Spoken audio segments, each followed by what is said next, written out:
tune in, that means you're feeling the vibe. The bell rung, you already been subscribed. Right now, the queen, she on live. Right now. Please pull over the whip, no phoning when you drive. Dope soul, sporting with the talk. First lady from New York, Brooklyn. All my people, you rocking with the chat. Hit that. That like button would tell me where you at. You know, step from the MBK. Born and raised up MBK. Hey, real lady, where she holding it down. No matter way how you feel, she gon' greet you with a smile. Sister, you one of a kind. Yes. Oh, sister, it's time you That's shine. Dope soul. Where you at? Where you at? Dope soul. Where you at? Where you at? Dope soul. What? Dope soul. What? Your soul. Where you at? Where you at?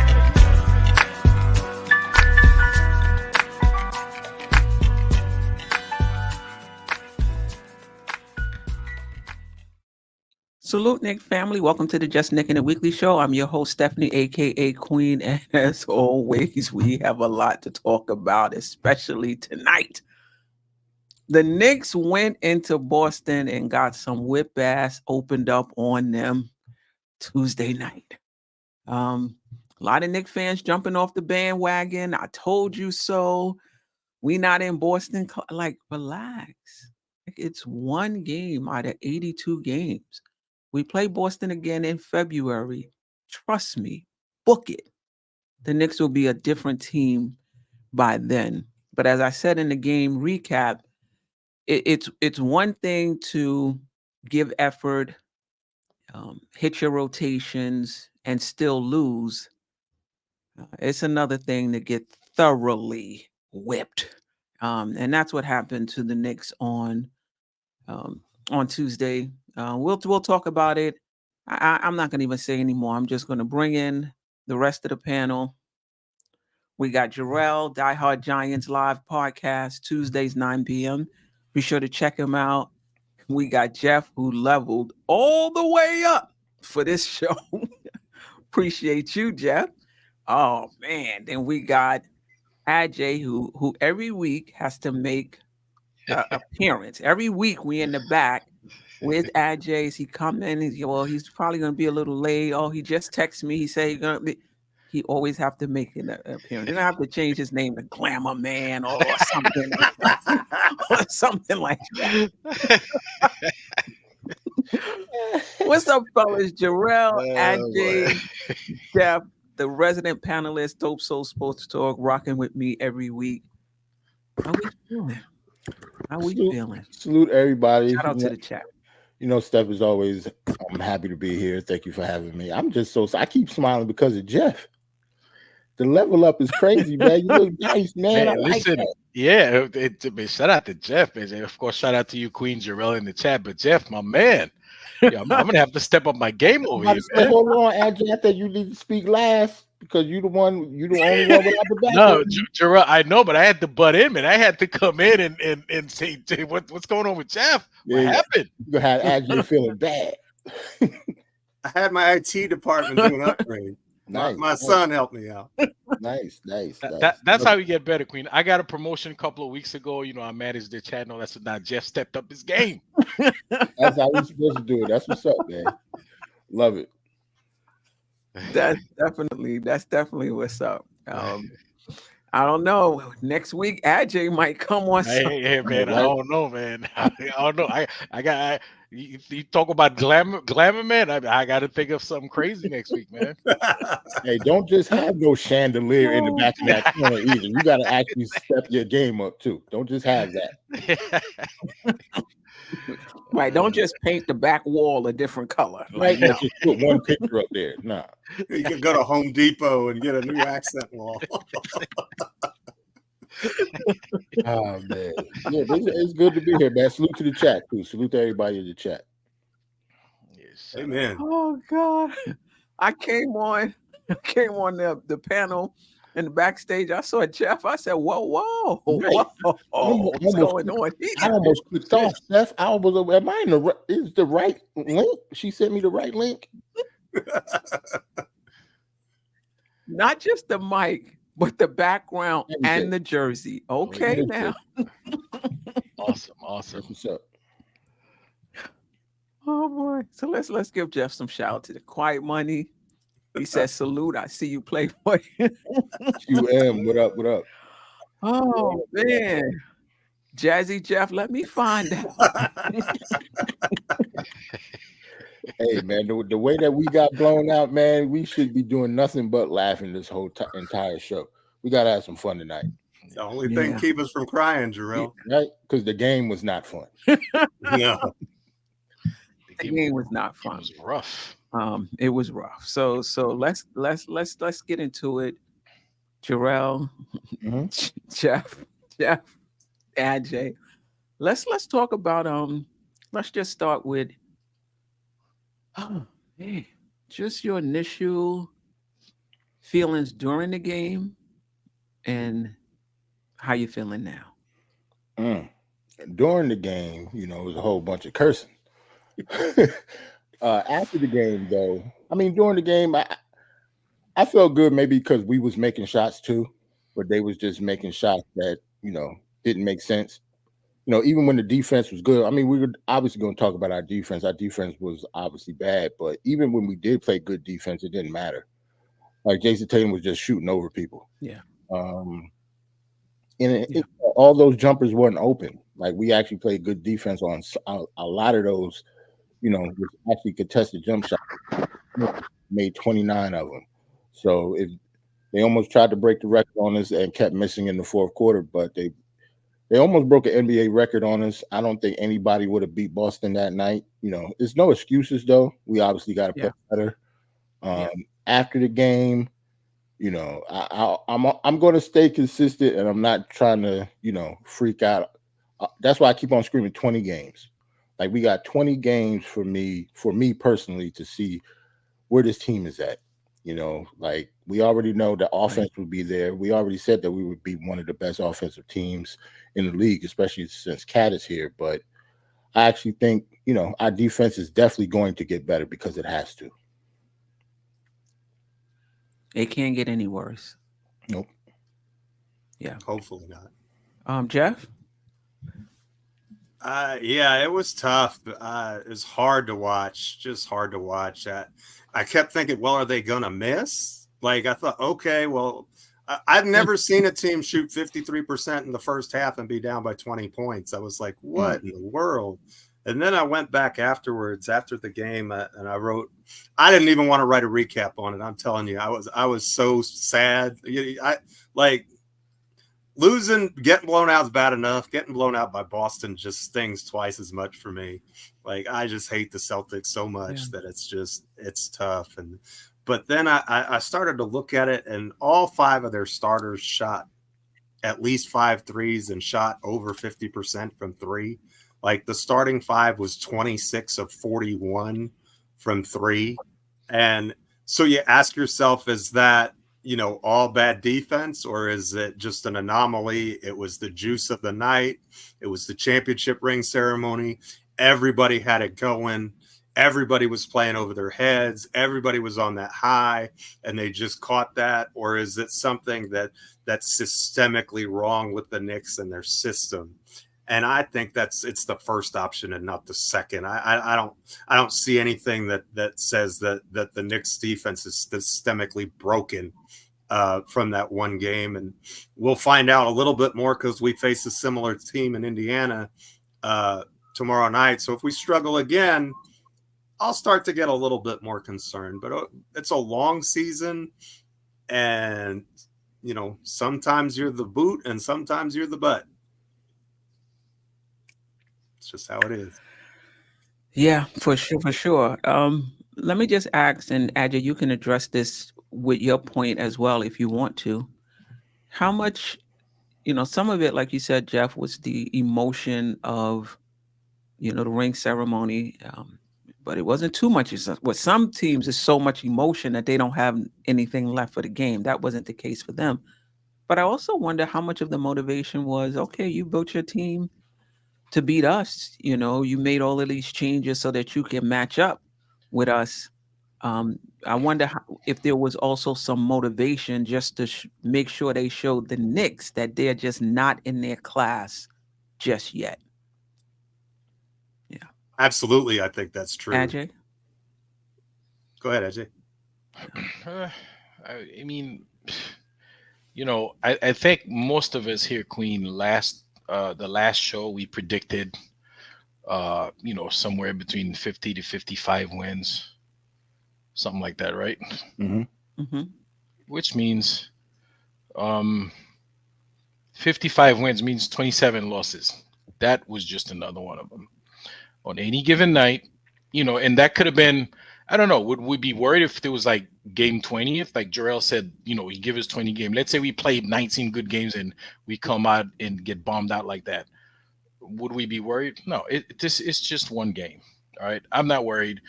Um, but Geoff said, it kind of, it stings twice that, we lost that bad to the Celtics, right, Geoff? Mm-hmm. It stings three times because on that ring ceremony, I really wanted to for us to make a statement, say, we're here to challenge this, but we didn't challenge it at all. All right, we came in, laid down, and took the spanking, and talk our tail and walked away. But it's just in the grand scheme of things, this is one of 82 games. We all know with so many changes in the lineup, it's going to take some time for these guys to get acquainted. The chemistry is going to take time to build. Hopefully, it doesn't take too long. And I don't think it will, because these guys are professionals. These guys know how to play. These guys are talented. You're not expecting Mikal Bridges to play like that, every night. And you're not gonna play against a team like Boston every night. So listen, yeah, you really didn't want to see this, but you know what, it's gonna happen 27, 28, 30 times depending on what your prediction is. So get used to it. How much of it was Boston, and how much of it was the Knicks just not being up for the challenge? Maybe reading their own press clippings, maybe feeling that they were closer, than they were. How much of it was Boston? How much of it was the Knicks? Queen, if I may go first, please. It's a little bit of The both. last shall be first. I heard that somewhere. Some white person said that, right? So it was a little bit of both, right? It was Boston putting the same team out there, the same team they had a couple of months ago when they won the championship. So continuity, same guys. They know what each other can do. They know what to expect of each other. They know where each other's gonna be. And then us not being in that same position, not knowing what to do, not knowing where the other guy's gonna be, not even though these guys know what their roles are on the team, it's one thing, but then you gotta be used to it. You ever hear practice make perfect? You gotta get used to it. You gotta practice, and practice is not just in the gym practice. You practice against other teams. So by game 30, 40, it's not gonna be like this. I mean, these guys are gonna know what to do. They're professionals, though. All these guys are professionals. So it's a little bit of both. It's not just Boston was shooting well, lights out, and it's not just us not playing great defense like we know we can. It's a little bit of both. All right, Geoff.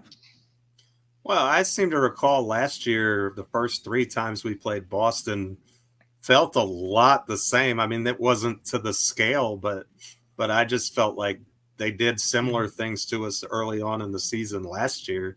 And Ajay has a decent point. I mean, KP was out, but other than that, that's pretty much their whole rotation from last year.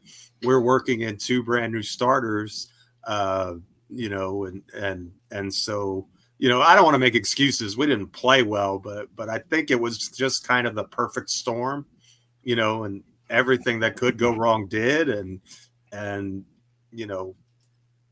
it's just one game. It's not a single elimination event. So we just move on to the next one.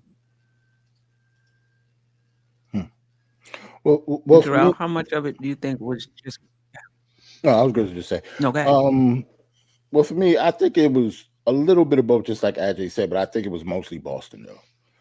Like, I think it wouldn't have mattered who they would have played that night. Those shots was hitting. Like, they had hands in their faces.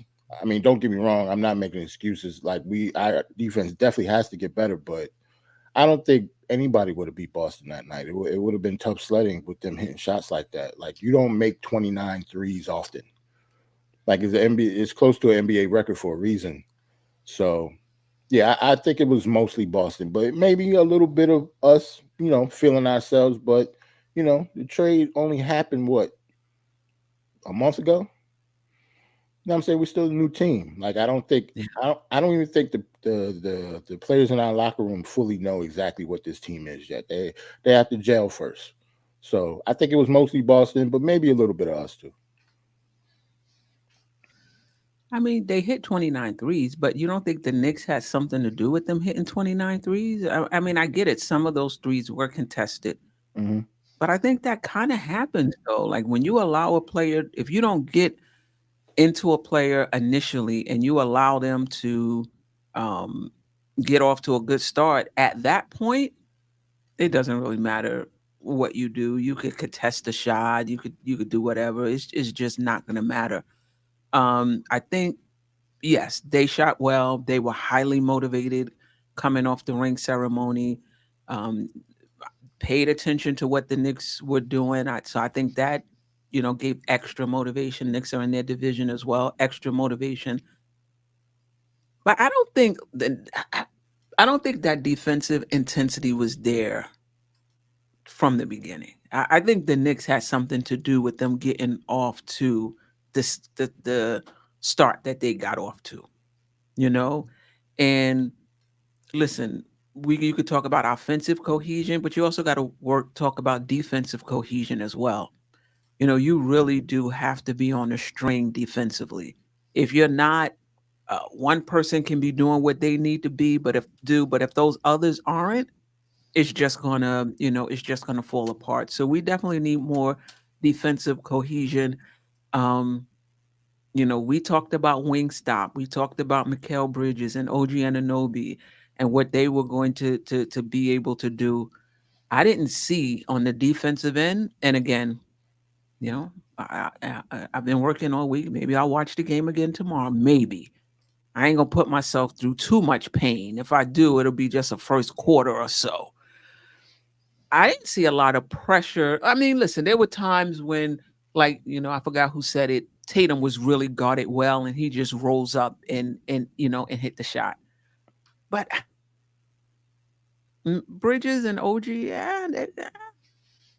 I think they have a ways to go, as well on the defense. And as I said in the recap show, all 5 Boston players can switch. 1 through 5 can switch. Drew Holiday can guard a big for a few seconds and maybe more. Horford can guard a wing for a few seconds. Our switchable guys are Josh Hart, Anunoby, and Bridges. Not Cat, maybe for half a second or so, maybe. And definitely not Brunson. So that does put a lot of pressure on those 3 guys to really hold it down. And so I do think defensive cohesion is going to be an issue. What did you see from individual players defensively? Did you think it was schematic? Do you think it was effort? I understand it was Boston, but I'm just focusing on the Knicks part of it. Ajay? I hate to give the same answer, but it was a little bit of both. It We're was talking about the Knicks right now. No, we are. It was the 2 reasons. It was schematic, and it was lack of effort. It was a little bit of, because again, those guys are not comfortable. They don't know, they don't know how to cover for each other. So the team defense is not set yet. Yeah. Which is, it's unlike Tibbs to not be ready day one, but again, there's so major changes to the lineup. You know what I'm saying? So it's going to take time. That's basically what it is. The team defense. portion of it. Even though, I mean, there's no cover, right? Somebody sets a pick, they don't know what to do. Like everybody's confused, and then the guys, Boston was open. A lot of times they weren't open; they were still making shots, but a lot of times too they were wide open for those shots because of the confusion on defense. Yeah, and I get your point. Like it's kind of hard to separate it because Boston causes confusion.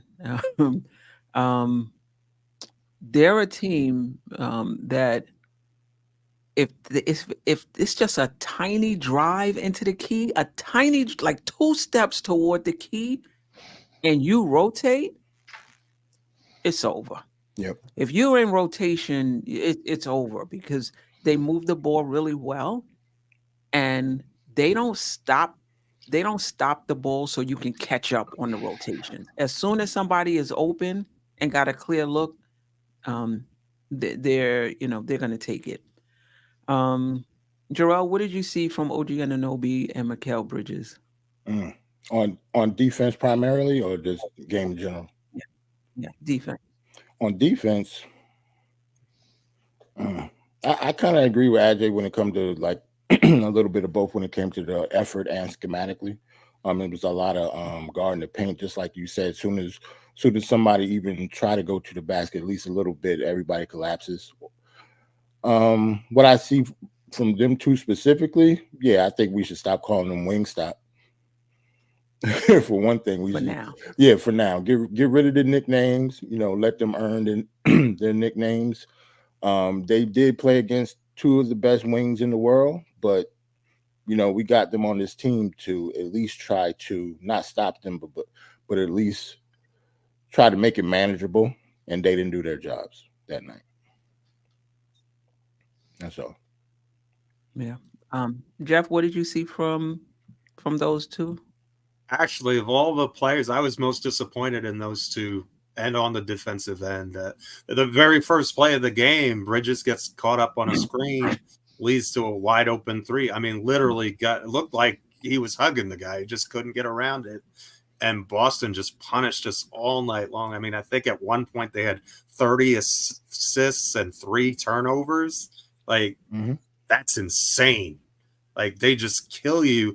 And the other thing that with Boston is they set those screens so high that it really makes you react quickly, and you have to get to the shooter real fast. You have to close out really well. And if you have to get, like Jerrell said, in rotation for any reason, you're just dead. 1 pass, 2 pass, and it's done. And they had wide open shots and they knocked them down. And, hopefully it improves over time, but yeah, I think both Anunoby and Bridges didn't earn their paycheck on Tuesday for sure. Yeah, I think they'll be better Friday. Tomorrow they'll need to be. The entire Knicks team will be better, and we'll talk more about Indiana, who, if they weren't the number 2 ranked offense last year, they were definitely in the top 5. So there'll be some similar concerns for the Knicks tomorrow. Anything about the game you liked, or anybody stood out? Any particular play stood out? Any particular offensive set stood out? Anything in the rotation stood out positively that you think the Knicks can build off? After that Jerrell? loss, after that loss, I think my obvious one is probably Deuce. I mean, Deuce came in the game and did his thing. Like, he was hitting shots, he was playing defense. His effort was there, but it's not that much to, other than us actually hitting a good shot percentage. With that type of loss, it's not really much to say if that was positive. But Deuce did, Deuce looked like he should be the starter except for instead of Hart. Like, he can obviously hit shots. He's been better since he's came into the league. Obviously, Tibbs trusts him. So my answer is definitely Deuce. In addition to Deuce, and Deuce was great, and I spoke to Queen after the game. I said, if we get that Deuce or even half of that Deuce throughout the season, man, we're gonna be great. If we get that kind of production coming off the bench. Another positive I saw in the game is um the rookie Pacome Daddy got some minutes, and obviously he was a little bit jittery, like you could tell that he was a little bit not nervous but uncomfortable. But I think if he gets minute, man, that kid, I think he probably, there's something there. He can't shoot the ball. There was a lot of effort on defense on his part when he came on. So I think Tibbs is talking that defense into his head. He's not known to be a great defender, but I did see a lot of effort out there in that game, and a lot of activities, on the board and all that stuff. So I thought that was another positive to get out of that game. And I think to piggyback off of what you said before we move to Jerrell and Geoff, the fact that Thibodeau put him in for a few minutes in that first half, came back to him in the second half, makes me think that similar to Grimes, remember how he just the team was different then. So that's what makes this even more interesting, that he's giving him sprinkling in some minutes, even if it's just 2-3 minutes in that first half. Obviously, he got more when the game was out of hand. Makes me think that he's not somebody that's just going to be on the bench waiting his turn.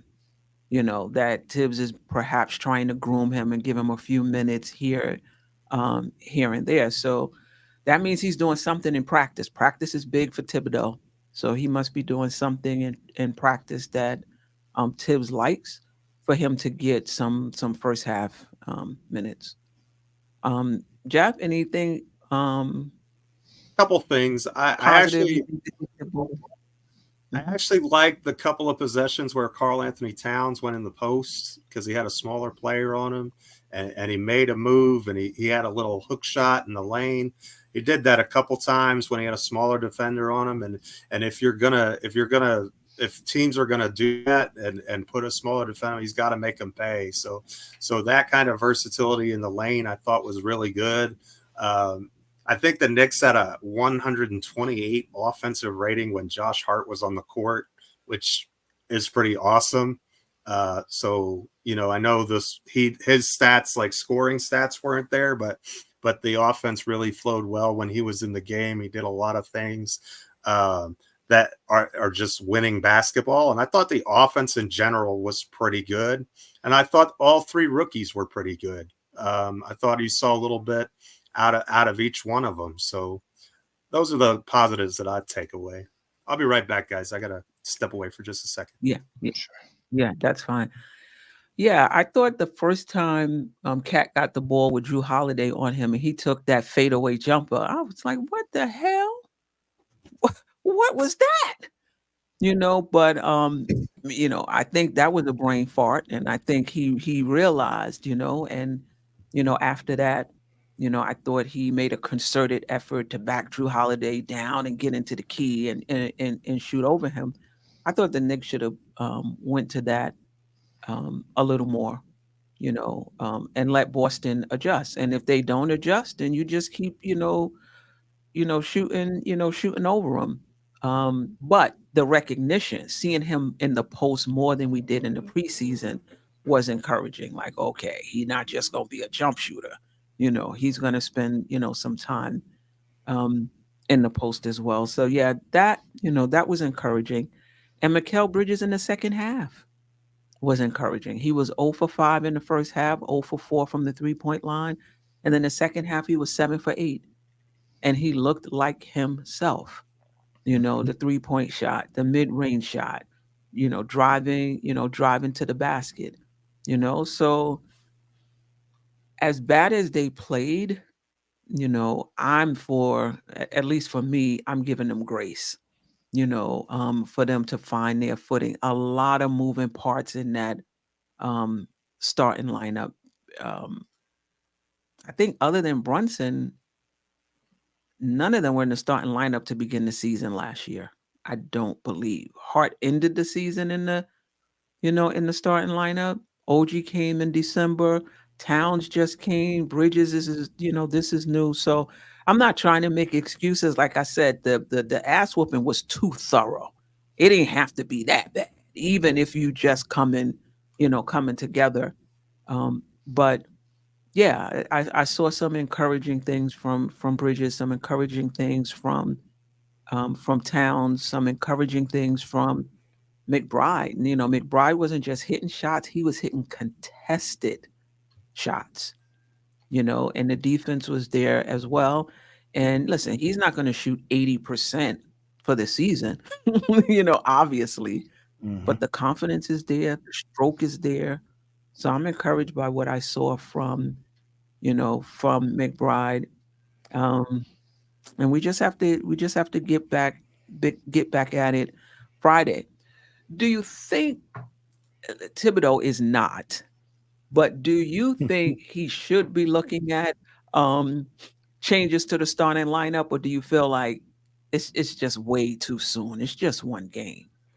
Yeah, for me, it's way too soon. It's just one game. Like I'm not even thinking about that. I had mentioned that Deuce looks like he should start over Hart. Not definitely knowing that Tibbs is not going to do that, and I'm not even totally sure that I'm correct about that. Deuce might be better off the bench just because of his scoring. So yeah, I don't see him changing the start lineup at all, especially until And we also have. Go ahead. I was just going to say, especially until Precious comes back. Like if he makes a change in the starting lineup, it will probably be have Precious in there and not Josh Hart, maybe. Right. Because the question has to be, do we need more scoring in that starting unit? Hmm. Do we need more defense in that starting unit? Do we need more height in that starting unit? Because as well as McBride shoots, you're not getting much else, And for the rest of the Knick team last night, you didn't get a lot of ancillary stats at all. Mm-mm. It wasn't a lot of rebounding, a lot of steals, a lot of assists, a lot of blocks. It was just shooting. Queen, I mean, aside from shooting, in fact, Deuce is not known for his shooting. He's really known for his defense. You will get defense. He didn't have a great defensive game against the Celtics, but you would get defense from him. You're not going to get I mean, rebounds. no. Of course, I think that's a given with Deuce. Yes, you're gonna get rebound. But when I'm talking about ancillary stats, I'm talking about like with Hart, other than yesterday, you're gonna get rebounds, assists, steals, maybe a block. You're gonna get some ancillary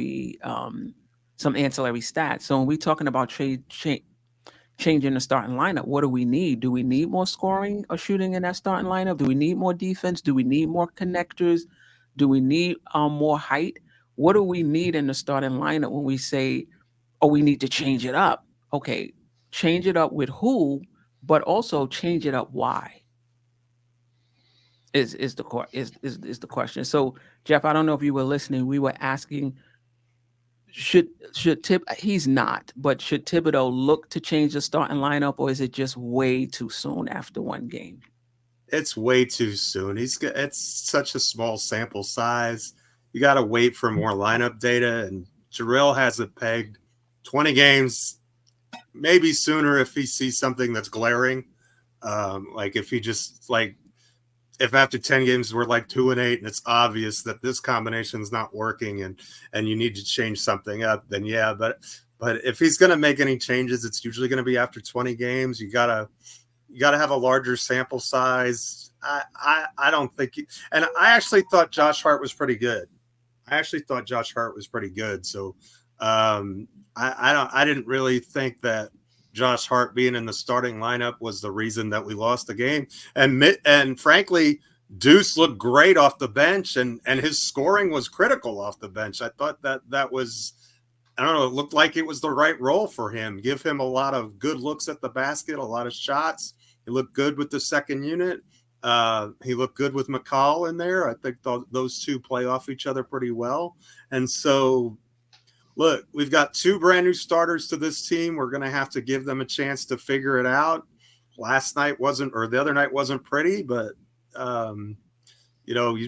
just gotta give it some time and let it settle, and those things will make themselves clear as we move along, and it would help to get another big back in the rotation. I think we miss Precious quite a bit. Yeah, yeah. I mean, I'm not gonna bang on Sims. I think he had. I don't know if I'm getting this mixed up with the last preseason game, but I think he had 9 rebounds. Did he? Mm-hmm. Um, No, you're right. yeah. So, as far as rebounding was concerned, you know, he was fine in that respect. He's just not Precious. He's just not. And the lob that he missed, and to me he just looks a little out of sorts, but he was a bit more active than I remember him being in the preseason. So I'm not going to bang on him. He's pressed into duty, due to injuries. Yeah. um so yeah. um I'm not sure what the Knicks are going to do, and I think that's the other thing we're not talking about. Precious and Shamit would have been in this rotation. Mm-hmm. Like it's like moments before the season started, you lose 2 rotation players on top of the other changes, you know, um, that were made, and now you're pressing other guys, you know, into duty. Sims, Daddy A, who may or may not have gotten minutes, McCulloch, not no Kolick, who may or may not have gotten minutes. I just feel like we're in a little disarray roster wise right now. Like it's not even like this is our set roster. We just have to gel. It's like this is the roster, and when this one comes back, this will go out. It's not even our set roster that we're trying to get chemistry with. So I just think that just adds another element to it.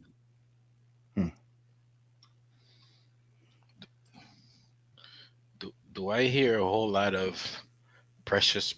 We miss Precious. Wish Precious would start. I knew that was coming. Precious? Oh my God, we miss Precious. We in disarray because Precious not here. No, she said Sims wasn't Precious.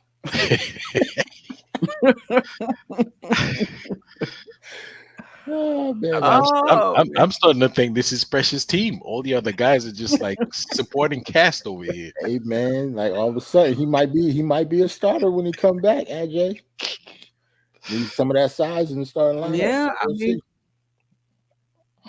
yeah, but to Jeff's point, not because Josh Hart is terrible. We can definitely use the size, but Josh Hart wasn't bad. Yeah, I don't think it has anything to do with Josh. I mean, I don't like I'm sorry, Steph, was you done? Go ahead. No, go ahead. I don't like the way Yeah, I don't like OG Anunoby playing the 4. I don't know what was up with him that night. Like he was just doing cardio at one point. At least Bridges, was asserting himself on the offensive end a little bit, even though he was missing in the first half, had a way better third quarter. OG didn't do anything. He had like 4 points. So he has to assert himself way better on the offensive end. Like he was out there just running laps because he wasn't really that effective on defense, and he wasn't effective at all on offense. So, I know he just got paid and everything. He's coming off another injury-plagued season, but we expect more from him. At least I do. Like he's always been inconsistent when it comes to being assertive on offense. Like it's not something you could really coach. So I don't know what can be done, but I don't know if somebody needs to just go over to the bench and slap him, say, wake up. But yeah, he obviously can score points when he wants to. Not when he wants to, like he's, some type of all-star on the offensive end, but if he asserts himself more on offense, he can be a weapon for us. He was definitely not a weapon on either end of the floor that night, though. Yeah. Jeff, any thoughts on OG on the offensive end? Well, he had a bad shooting night. I know it was like 1 for 7 from the field. But again, I'm not going to kill the offense yesterday for Tuesday. That's not the reason we lost. I thought the offense was pretty good, even if he didn't have that great a shooting night. You know, I thought the offense was. I mean, it wasn't crisp and perfect, but it wasn't terrible either. You know, they got ripped for 26 of 41 on threes by the starting five of the Celtics. And that's the story of the game more than, any kind of offensive ineptitude, in my opinion. I think Anunoby will play better. I think he does need to stay aggressive, but yeah, I was more disappointed at his no-show on the other end of the floor. Like, I didn't think he was effective on defense at all, except I only remember him having like one or two possessions where I was like, oh, that was a really good play by him. Other than that, he was pretty much invisible on that end of the floor, and that's why we're paying him the money that we're paying him. I mean, to me, anything we get offensively out of Anunoby is gravy. And again, I didn't think the offense struggled that much in the game. I thought our shooting percentages were good. I thought we got a lot of good looks at the basket. I mean, at one point we were 1 for 10 from three, and we were still shooting a healthy 53% from the floor. So, eventually you're going to see that progress back to the mean. The Knicks aren't going to be a 10% 3-point shooting team the entire season. And I don't think they're going to be a 30% 3-point shooting team the entire season. I think there are just too many really good shooters on this team from their statistical profiles in the past. It would be really shocking to me if all of those guys suddenly, as a group started to underperform on a consistent basis. So, and what we ended up the night with 109, and that was with our bench scrubs playing, at least 6 minutes of the fourth quarter. So I don't really have a problem with the offense at all. And OG didn't have a great night, but I'm not going to kill him for that as much as I am for his lack of making an impact on the other side of the ball. I don't disagree. I just think we do need a little something on the offensive end. I think he can't just be a defensive guy, not taking up 89% of the salary cap. Like, I just feel like you gotta give a little something else on the offensive end. I agree with you. I don't think we expect him to be like our third leading scorer, but he's somebody, unlike Bridges, that has to remind himself to be assertive on the offensive end. Because I think he can easily get wrapped up in a game and forget about the offensive side of the game. You don't have to remind Brunson. You don't even have to remind Mikal Bridges. But OG is one of them people that he has to kind of like, all right, I got to be offensive tonight. I got to be more assertive tonight. I got to be more, because it's just doesn't seem to be the assertiveness part, not the skill level and what he can do on the offense, but the assertiveness just doesn't seem to be a part of his DNA. Like, I think he could just go a whole game. If the ball doesn't come to him, He's straight. it just doesn't come to him. Right. And he's okay. He's okay with it. But we already got that guy in Josh Hart. We can't have two of them in the starting line. So just a little assertiveness, a little two-way play. What did you see from Brunson? Yeah, I'll just leave it open-ended. What did you see from Brunson? Ajay, we'll start with you. First game of the season, typical quiet Brunson game, but I think for most of the season, this is the kind of game you can expect from Brunson, because he did get all that help, so he doesn't have to go out and score 40 every night. So he doesn't have to go out and work as hard every night. And, like so much of the team's offense depending on him. And then by the time we get to the playoffs, like, he's burnt out. But where's the help? Where was the help, though? Like, we keep saying he has all this help. Mikal Bridges No, in the first half was shooting like I don't know what. OG and Anunoby was not aggressive at all. And Josh Hart is not really an offensive player. So what's all the help he's getting? he's supposed to be getting. I mean, he had the players, but he didn't get the help. Okay, Okay. but what I'm saying is, and I think when we remember last week when we talked last show when we talked about Brunson and the MVPs talk, and I kind of mentioned that we're probably not gonna see a crazy season from Brunson because he has more help. We'll probably win more games, but with less load, with him carrying less of the load because he has so much help. You know what I'm saying? But as a point guard, I would like to see him, dish out a little more, but like you said, if the guys are not hitting at some point, he's got to take it upon himself to score because the other guys are not getting it done. You know what I'm saying? But it was I mean, he did what did he score, like 22 points? Mm-hmm.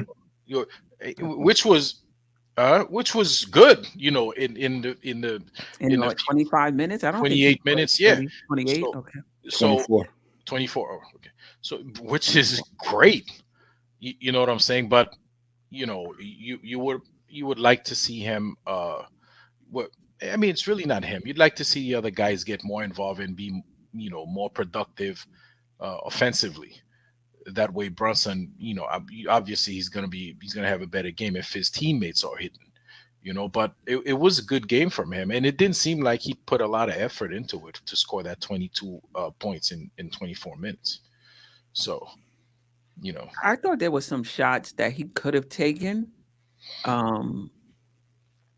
Like he would drive in the lane and have Derek White kind of on the side of him, and he would just turn around and pass out. And I'm like, in the past he would still take that. He would still take that shot. But overall, I thought he was, he was okay. I know a lot of Knick fans want him to have more assists, but in order to have more assists, you got to have players that's hitting.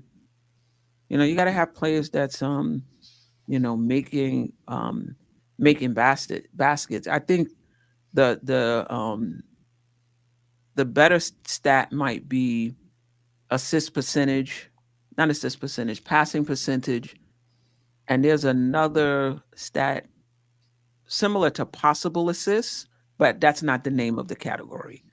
That might be a better, a better indication. And the last thing I'll say is you got to be careful wanting Brunson to pass more. You got to be careful because Brunson, Dame, I'm sure there's others. What they do is they put a tremendous amount of pressure on the defense, and that opens up shots for others. You don't want to put Brunson in a situation where he's passing to OG for OG to do his thing because there ain't no thing to do with the defense right there. Or he's passing to Mikal for Mikal to do his thing with a defender right there. Like, that's just not how it works. The Knicks are not going to win that way.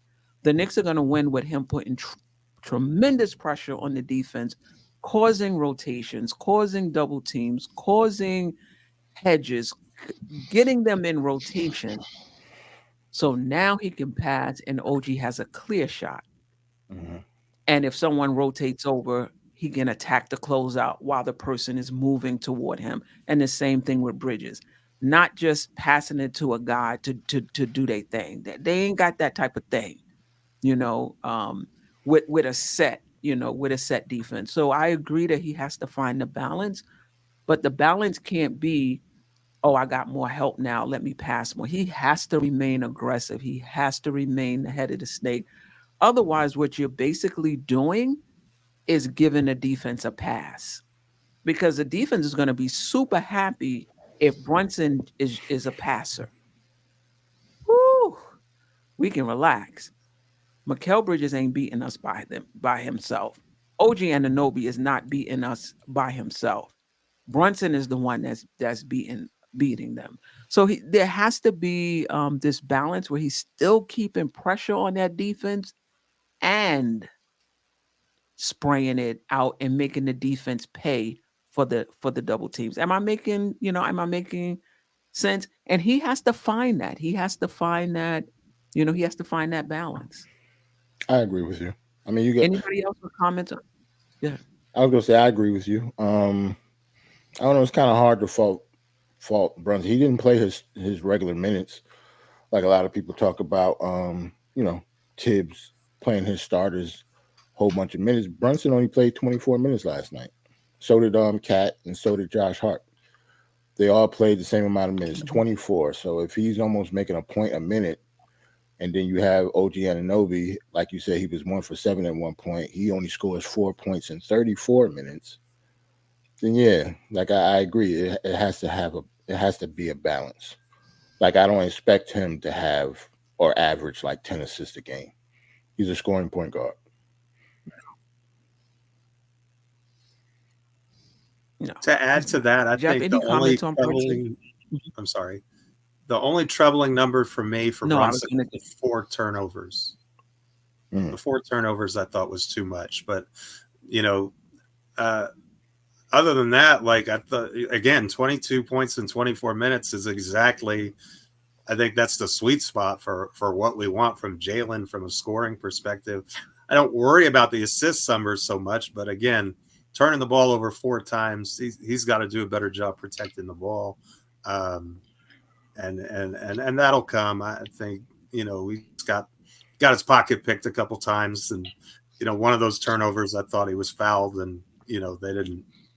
He got tripped and lost the ball, and they didn't call the trip. So, I'm not going to hold that one against him. But again, I always want to see, even if it's not a lot of assists, I always want to see a 2-to-1, 3-to-1 assist to turnover ratio out of my point guard, even if that's only 6 assists and 2 turnovers. Like that's just a number that I always want to see, from your floor general. Yeah, he needs to be sharper as well. Anything about Brunson? I want to spend some time talking about Towns. Brunson. No, I think I'm good. What about Towns? So he has a different game than we're used to. A lot of soft comments, a lot of poor defender comments, and I'm not. I'm just putting it out there. Just your thoughts on what you saw from Towns in the first regular season games, and your thoughts on the narrative that's out there, the narratives that's out there when it comes to him. Ajay, first shall be last, the villain. Before first, last, and all that good stuff. 95 watching, 29 likes. That ain't gonna cut it. Get him, Ajay. I mean, come on. I understand you guys are busy keeping the chat on fire, keeping it going, but in typing, just click, hit that like button and then go back to your typing. Like 29 likes. We had almost 100. That's 29%, man. That's terrible. Yeah. Come on, and man. I know y'all are upset with the Knicks, but don't take it out on us. Thank you. I mean, come on. That's all we ask for. Just hit the like button while you're watching this. I mean, and of course, keep it going on the chat. The chat is funny. These guys. Yeah. Shout out to the chat. I may open up the foul line, the foul lines, the phone lines. Be sure to answer the poll in the chat, whether you're panicking. That's what we're going to open the phone lines. I want to hear from the chat. Are you panicking, or are you embracing the process, or understanding that this is a process? We're going to talk about Towns. We're going to get to the chat, and we're going to open up the phone lines. Yeah, and after read the super chats first. Once we finish with Towns. Yeah. Okay. Good. All right. So, Kat, listen. So far with the Knicks, it has not been as advertised with him, and as we've not just advertised, but as we've seen him play. Cat, he's a vet. He's pretty much veteran in this business. He's been around. We know what he could do. We've seen him play. We've seen him go battle with other bigs, and we've seen him do. so far I have not seen that cat on the Knicks. There is an adjustment period. They all saying all the right stuff between him and Tibbs. The relationship's great. We've all grown up. We all more mature now. We respect each other and all that good stuff. That has not translated onto the court, onto the basketball court. I don't know what it is, and I'm hoping, and I think that's what it is. It just takes time for the chemistry to develop. And even without the chemistry developing, without even that, I was expecting to see better performances from Cat. I have not seen much from him. It's just one game. No, and we're with the preseason, and I understand the preseason was just a few minutes, just to get a feel for the game. It wasn't the regular rotation and stuff like that. But I haven't seen. He needs to be more aggressive. He needs to be more imposing out there in the middle, especially when you play in the 5. Okay, I haven't seen that yet. Well, what does opposing mean to you? Imposing, like like make your presence felt out there. Case in point, right?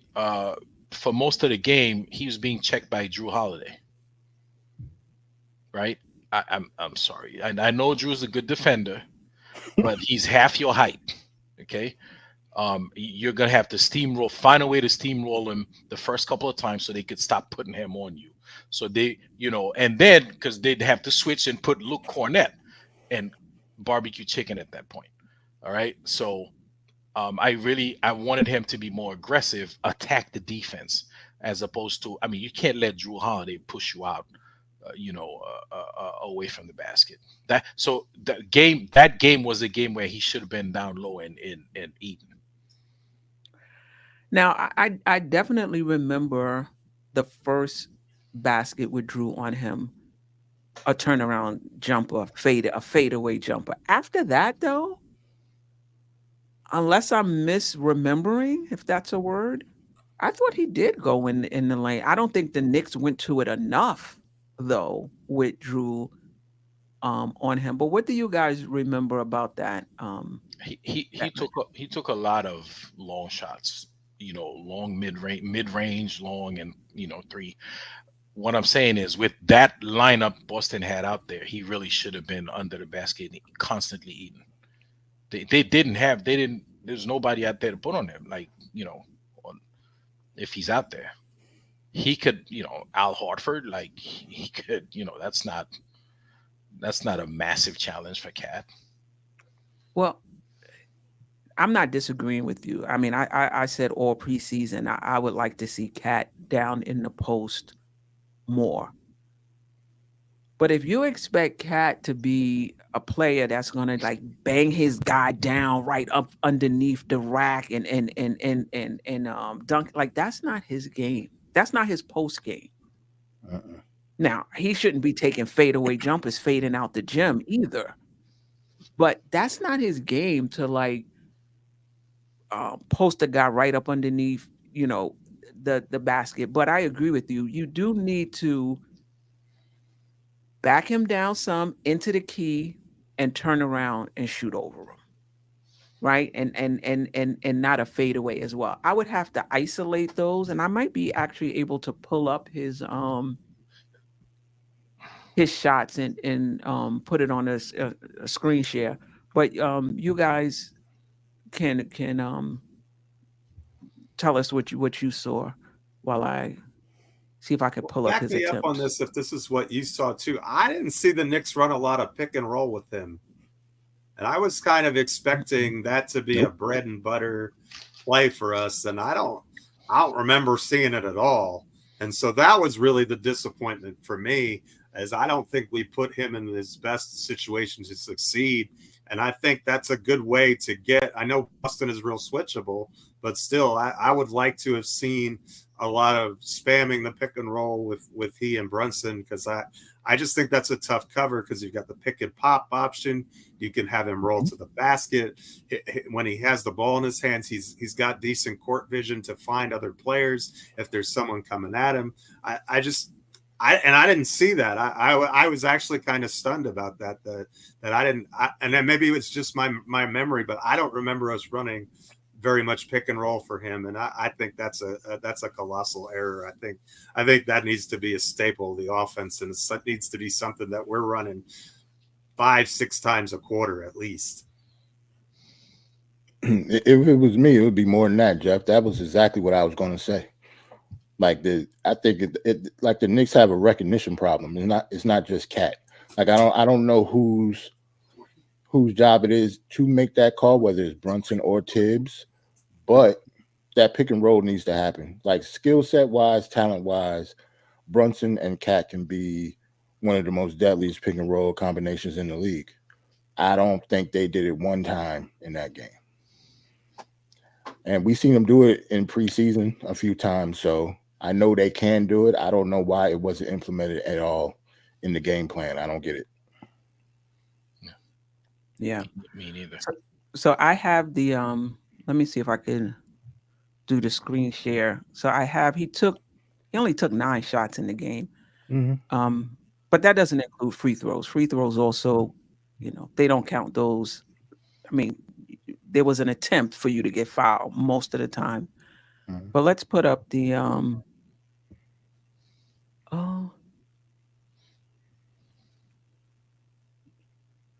let's see. Let me see if I can get it up big enough. Oh, let me see.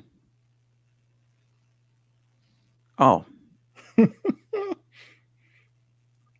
Is that big enough? I don't know if I can get it any bigger than that. Oh, let me see. Maybe it was better the way you had. Oh, there you go, right there. That's good. That's good. Okay, I can't see you guys. I got the whole thing. So let's just take a look. These are his attempts. It's Brunson with White sticking out. Here's Karl Anthony Towns. Shot clock at 7. Holiday is there. That ain't even the beginning, is it? Beautifully. Nah, this is the second, almost halftime. 2 seconds to fire. Towns muscling his way in. Boy, a pretty put. Yeah, hold on. Sorry, guys. I want to get it to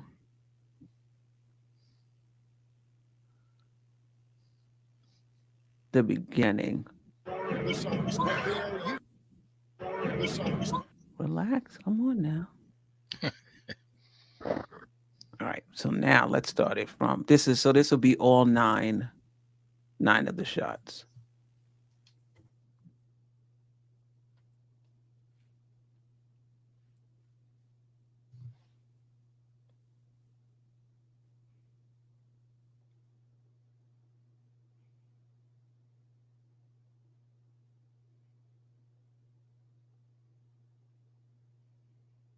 That was the one I didn't like. I was about to say that's probably the one you didn't like. Yeah. Yeah, I think That one I like. Yeah, I think Cat will be fine, man. It's just all about recognition and put him in the best spots for him to score. That's pretty too, though. I mean, where he's taking his shots is where you want. He's not going to back you down underneath the basket like Shaq. But you want him to be in the green, take those shots. Well, I mean, yeah, that was bad. I don't know. But when he does post, you want him to be in the key.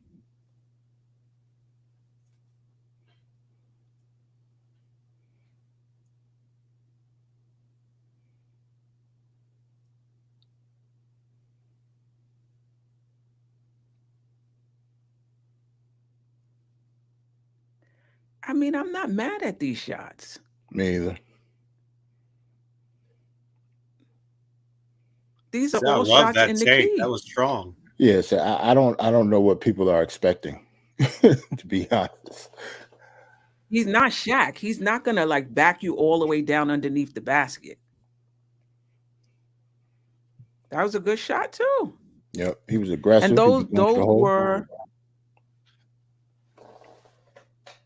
those were his 9 shot attempts. Other than that fadeaway jumper, they were in the key. So, I mean, what's your thoughts on his shot selection? You thought he should have been more in the key? No, I thought Yeah.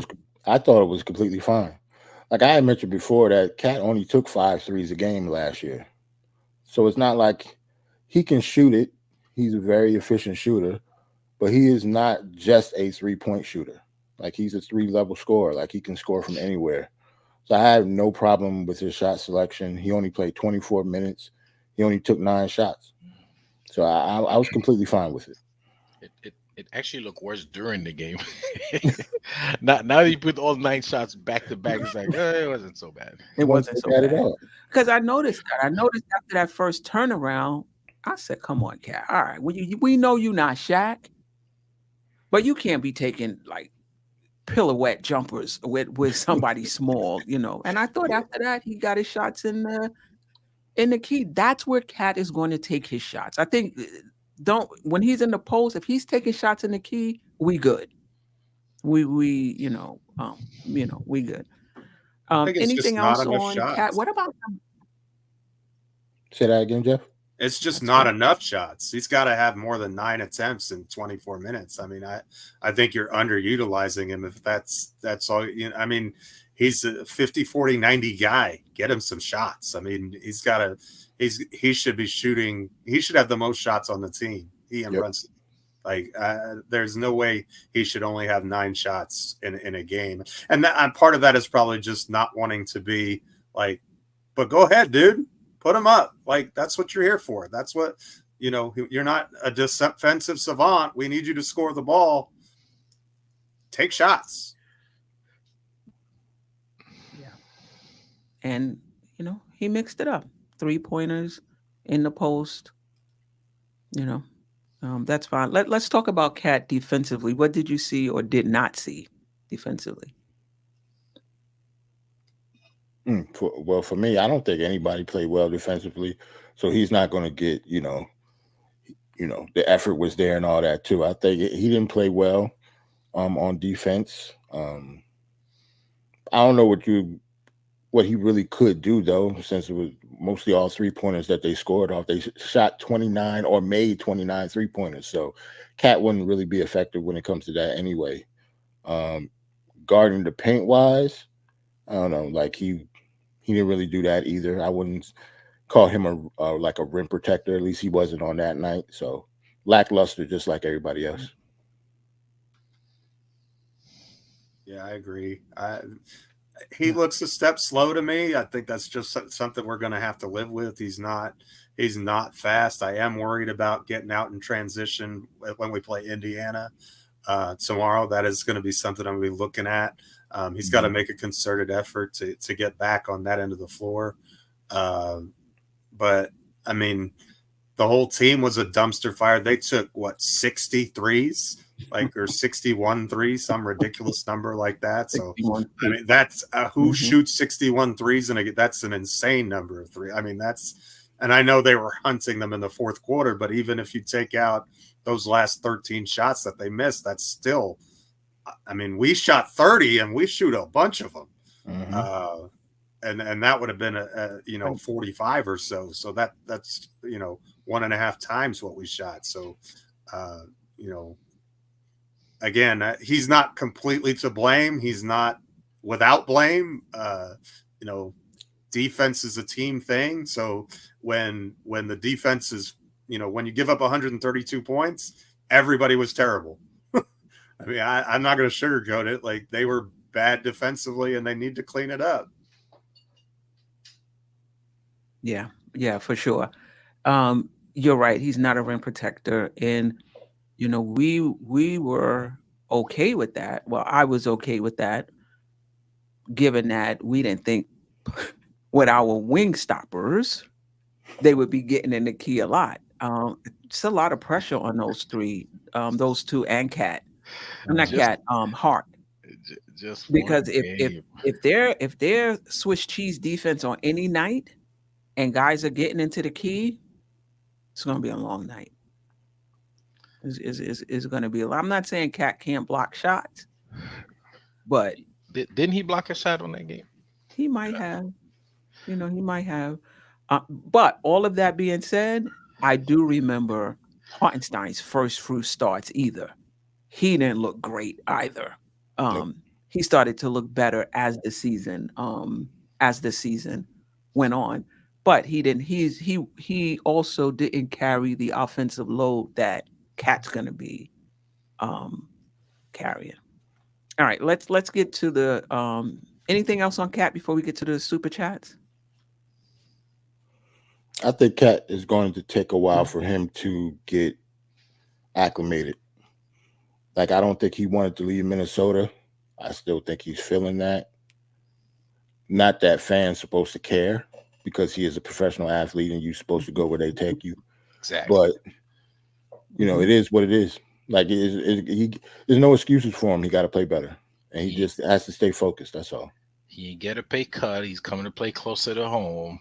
Yeah, we're not trying to hit none of that. Right. Well, his mom was a big Knick fan. Mm-hmm. I don't know how much he grew up. I mean, a Knick fan, but his mom was a big Knick fan. But to Jeff's point, I thought Karl Anthony Towns' recognition was great in the sense of get your butt down in the post. But the Knicks have to do better as well.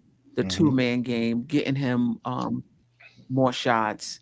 I'm not sure what was going on as far as that. I don't even know, to your point, Jeff, if there was a pick and roll with him and Brunson. Yeah. But let's start with the Just hit the super chats. Just hit the super chats. Yeah. Shout out to Corey Lee. And thank you for the $10 super chat. Appreciate you, Corey Lee. Brunson has, as the head of the snake, needs to be better in distributing point guard, help create shots for his teammates, or secondary ball handler. Don't disagree. We don't disagree, but if he's distributing the ball and nobody's hitting, I'm shooting it. I'm shooting first. I'm about to say I'm shooting first and too. then as I get the attention, and as I get the attention, then I'm distributing. And he sat for a long time in that first half. Didn't y'all think he was on the bench for? He was on the bench for quite a while. I was surprised. I was like, wow, they're giving him a long spell in this first half. Yeah, and I'm not complaining about it. It felt like it was a long rest for him. It was him, Cat, and Hart. They all, like, Tibbs only played them 24 minutes. Like, OG and Bridges, I think they played like 34 and 35. So yeah, they didn't have complete games. I don't know why he sat them that long. I don't know if Tibbs knew it was a blowout and he wanted to rest them up because those are the three guys that will be logging a lot of minutes and doing a lot for the team. But yeah, he didn't play that much. Like, in 24 minutes, Cat had 12 and 7, I think. Right. So in a full game, that's like, well, he wouldn't have played 48 minutes, but definitely would have been over 10 rebounds. Right. And probably he would have played his usual. At least close to 20 points. Yeah, 10. And, this is a change in how Tibbs function. In a game like this in the past, they still would have had 34, 35, 36 minutes. Mm-hmm. Right? Yep. They got 24 minutes. So this is a shifting of a shift of Tibbs. Whether the narrative changed, that can be totally different.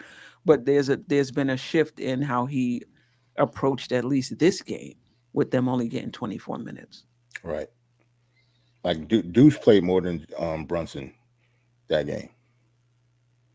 Yeah, that's not normal. That's not going to happen often.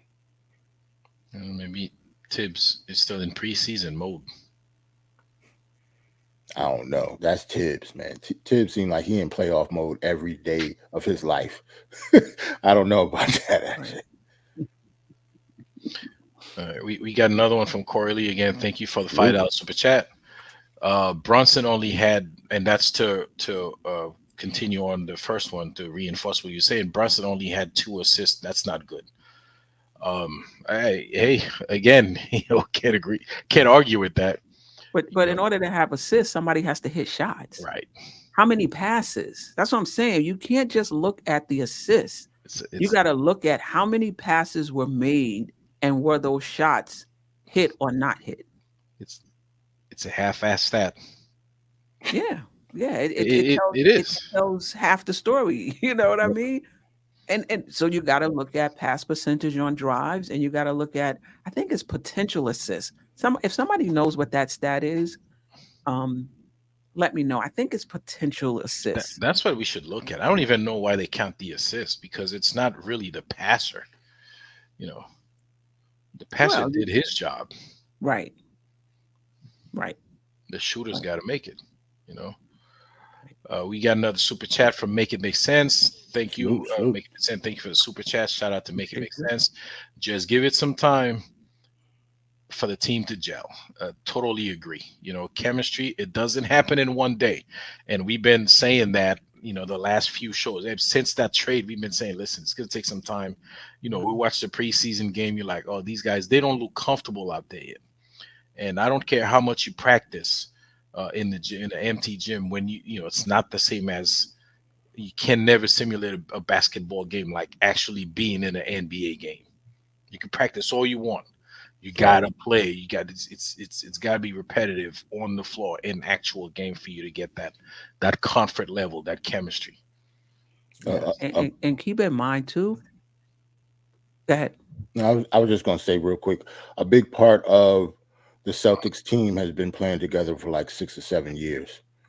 There are a couple of starters that we have on this team that haven't been on our team for 6 weeks. At least played in a Knicks jersey for 6 weeks. So Yep. we got to be patient, just like everybody else does when they have new players.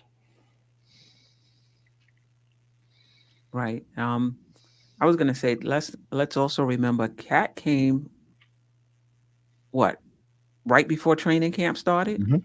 He missed the first practice. Yep. You know, so yeah. Shout out to Parish Duggar, and thank you for the $5 super chat. Parish. Cat has to play the four where he's comfortable, so he's playing and not thinking. Our Patsy preseason opponents didn't help us get ready for the Boston type game. Listen, you know what Boston is. The Knicks know who. It's the same team. You know, they know who Boston is.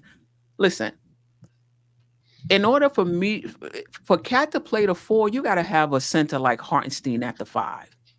Like putting Cat at the 4 with somebody who's limited offensively, like a Sims. I'm not sure how much you got. We might be gaining something defensively, but what are we losing offensively when you got him at the 4 on offense and somebody at the 5 that the defense doesn't even have to play? The defense, the defender, if we're talking about Sims or Mitchell Robinson, just sits in the middle of the key. That's what we're trying to get away from, right? But if you have a center who can pass, shoot, or drive, then yes, I'm all for playing Cat at the 5 or the 4. Doesn't matter. You can't just be thinking about our defense. You got to think about both. The offense will be a mess depending on who that 5 is, in my opinion, anyway. If Cat played before, Yorko, you made your point. Stop spamming the chat. You made your point. You don't think the Knicks are contenders. We get it. You don't have to keep putting it in there 5, 6, 7, 12 times. 12. It was more like 30 times. I mean, come on. Yeah, you get blocked like that. If Cat would have played the 4, who was he gonna guard on the Celtics? Tatum, because Tatum is their 4, so that wouldn't have worked. Not with the Celtics. Like I could see Cat playing the 4 on, against a lot of other teams in the NBA. The Celtics is definitely not one of them. Because if you had a 5-man in there, they would have had to play Horford.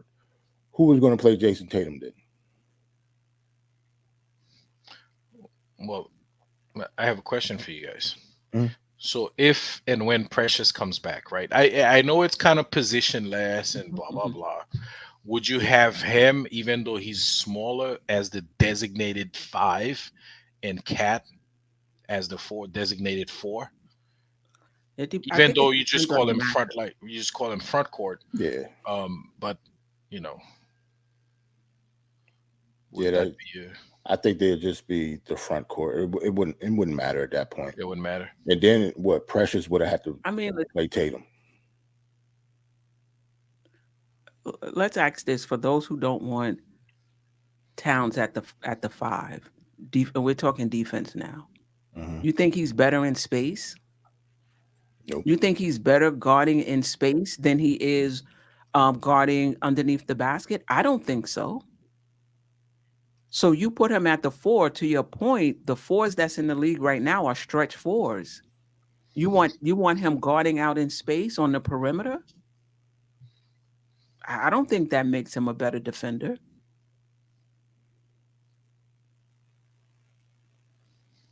Nope. I mean, like that's Cat just at the my that's 5. just I'm my the wrong thought. person. Say that Say again, that, Jeff. I like Cat at the 5, so I'm the wrong person to ask. Like I don't want to see him play the 4. I may be in the minority there, but I think Cat was acquired to be our 5, and I think we get our biggest advantages with him on the floor at the 5 spot, and I think it makes us a more modern NBA team with him at the 5, and you know, it may be better to have Josh Hart at the 4 than OG Anunoby, but that's kind of semantics too. Yeah, I know Yeah, like Cat played Mhm. the 4 in Minnesota, but there was a reason why that didn't work too. Because Rudy couldn't score. A lot of times Rudy had to be put on the bench in the fourth quarter for that reason, and Cat slid back over to the 5. It was better when they had him and Naz Reid because both of them can score and defend at the same time. Well, you know, at least defend a little Right. bit, As but best yeah, they could. at best they could, but they both can score. So if we can get another 5 in here that can score on defense, it still will be a problem though. Yeah, I don't like Cat in space. I don't like him Mhm. trying to, out there, on the perimeter trying to defend. He's already foul prone. I don't think that's going to help.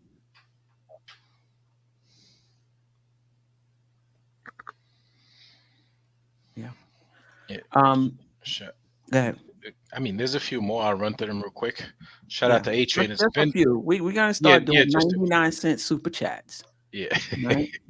It's 99-cent comments. You want to comment there? 99 cents. 99 cents. It's been 3 weeks since the trade. Some fans acting like it's been 3 years. It'll take time to gel. Calm down. Right. Yeah, we've been saying that. Let me see. A couple of I guess you know what we could I don't know, Quinn, you want me to do a couple more? I mean, I did highlight a bunch of them, but we could probably just skip them.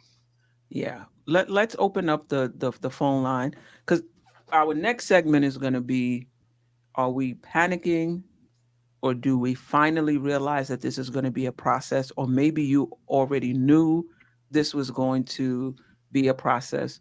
We'll start with the panel. Let me just make sure. And then let me put up the phone for those who want to call in. And the question when you call in, are you panicky, or are you embracing the process or understanding that it's a process? I was about to say, if I erase that number, it's a wrap because I don't remember it. But let's start with the panel. Panicking, process. Definitely process. 20 games. We only played one of them. I panic after that 20 games if we have like a losing record or something like that. But every team that has new players is going to take some time to gel. There's no reason to panic after one game. That's all I got.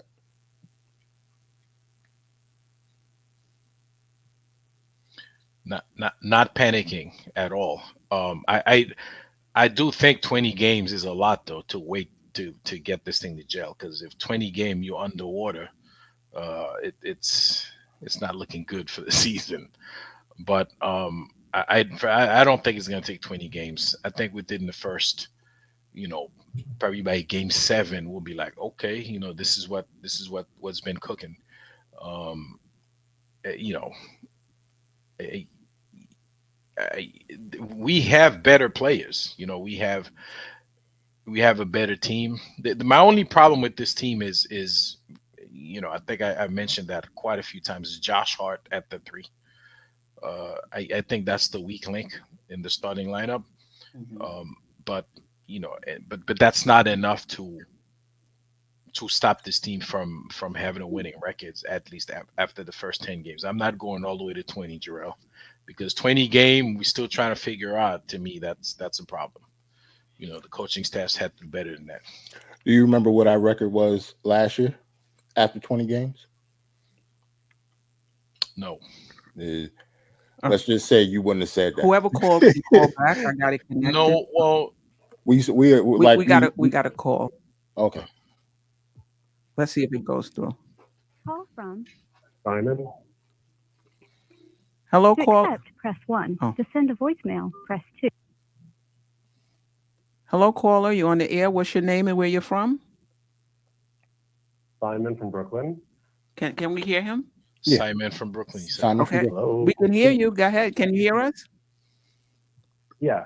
Okay. Okay. Thank you, by the way, Queen. I love your show, and I think Thank you're you. often a voice of reason in the community. So I just want to say that I really respect the show and the content. Thank you. I appreciate that. But I personally am not panicking.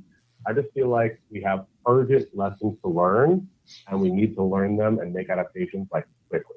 Like I personally believe, and this is why I'm not panicking. I believe that the talent is still there on every regard. I believe the chemistry can be developed more quickly than some people think. And I think this can still be a championship year, but I think that there's like some element of, I don't want to say denialism, but it's like, it's very hard to admit that like there are flaws with this team. And literally, I mean, if you look at what the team has gone through, we lost to one of the worst teams and now the best team. And we lost to the best team in a way that is should be insightful and instructive. Like, just leave it. Like, the one thing that I hate that people say, and I'm sorry, I know someone said it here, is like, oh, they just shot so well, we'll never be able to do it again. What reason have we given them to not shoot like that again? Like, what friction are we going to produce to prevent them shooting like that? Like, the lesson cannot be that sometimes Boston just gets so hot that they're unstoppable and we can't do anything. We're just going to sit there and let them shoot threes. Like, no, that is not the lesson of this game. They're a good shooting team. They like to shoot from 3. Get some hands up. Go out there. You know, like, they did not contest, I feel like, a single 3 the entire game. It was from the first 3 of the game, bro, waltzed up casually. Like, even I bet you even a shoot around, he doesn't walk up to the 3-point line that casually. Just drain the 3 and powers the game over and over and over again. It's frustrating. And it's such a, like, I feel like it's such a false dichotomy of like, are you panicking or are you just like the Knicks are the 90s Bulls where they're going to win every one and get 85 wins? Like, no, there's a lot of room for gray area in there.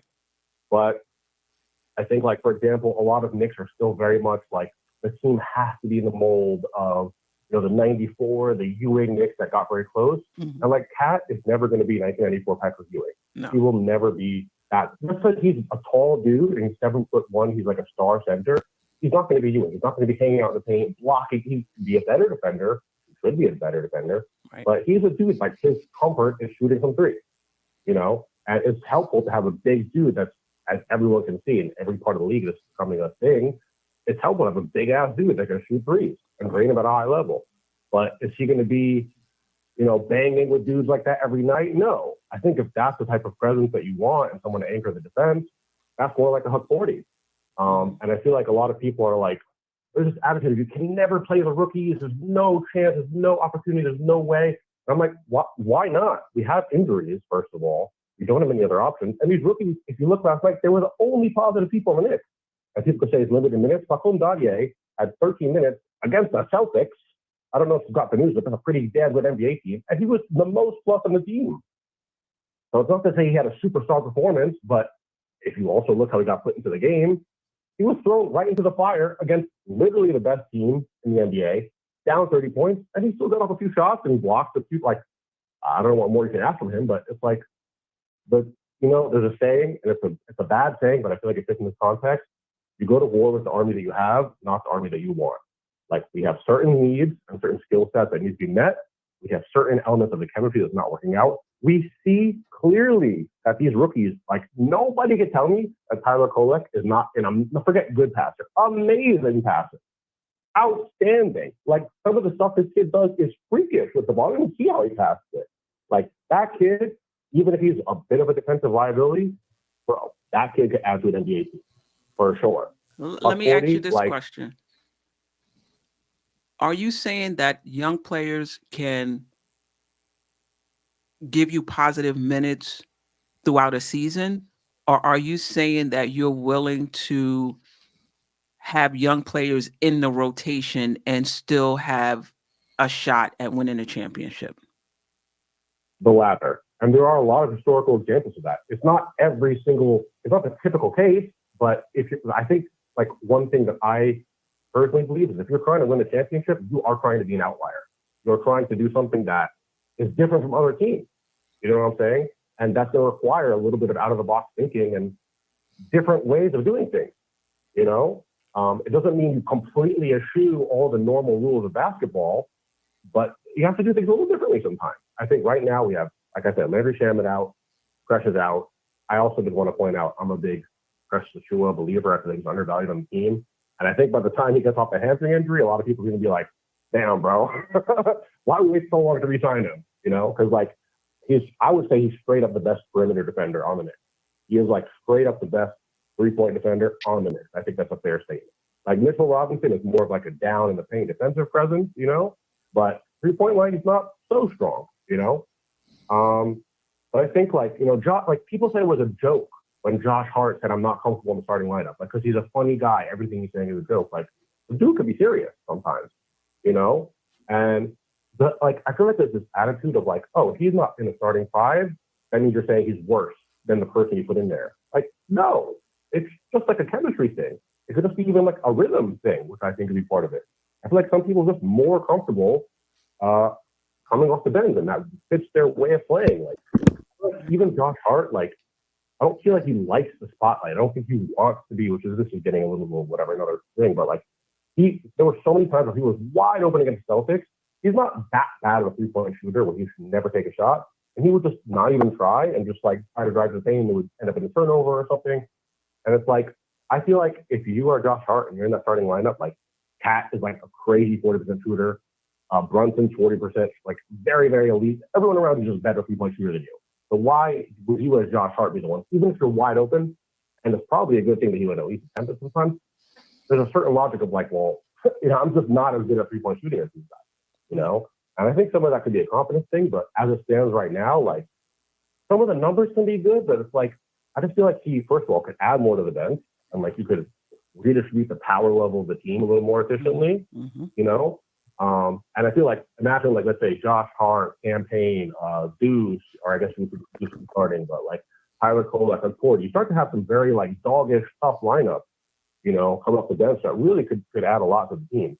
And people say like, you know, like the ball movement of the second unit is really good. Like, I feel like that's something Josh Hart would really flourish in. There was a lot of movement, a lot of activity, not just elite three-point shooters all over the place.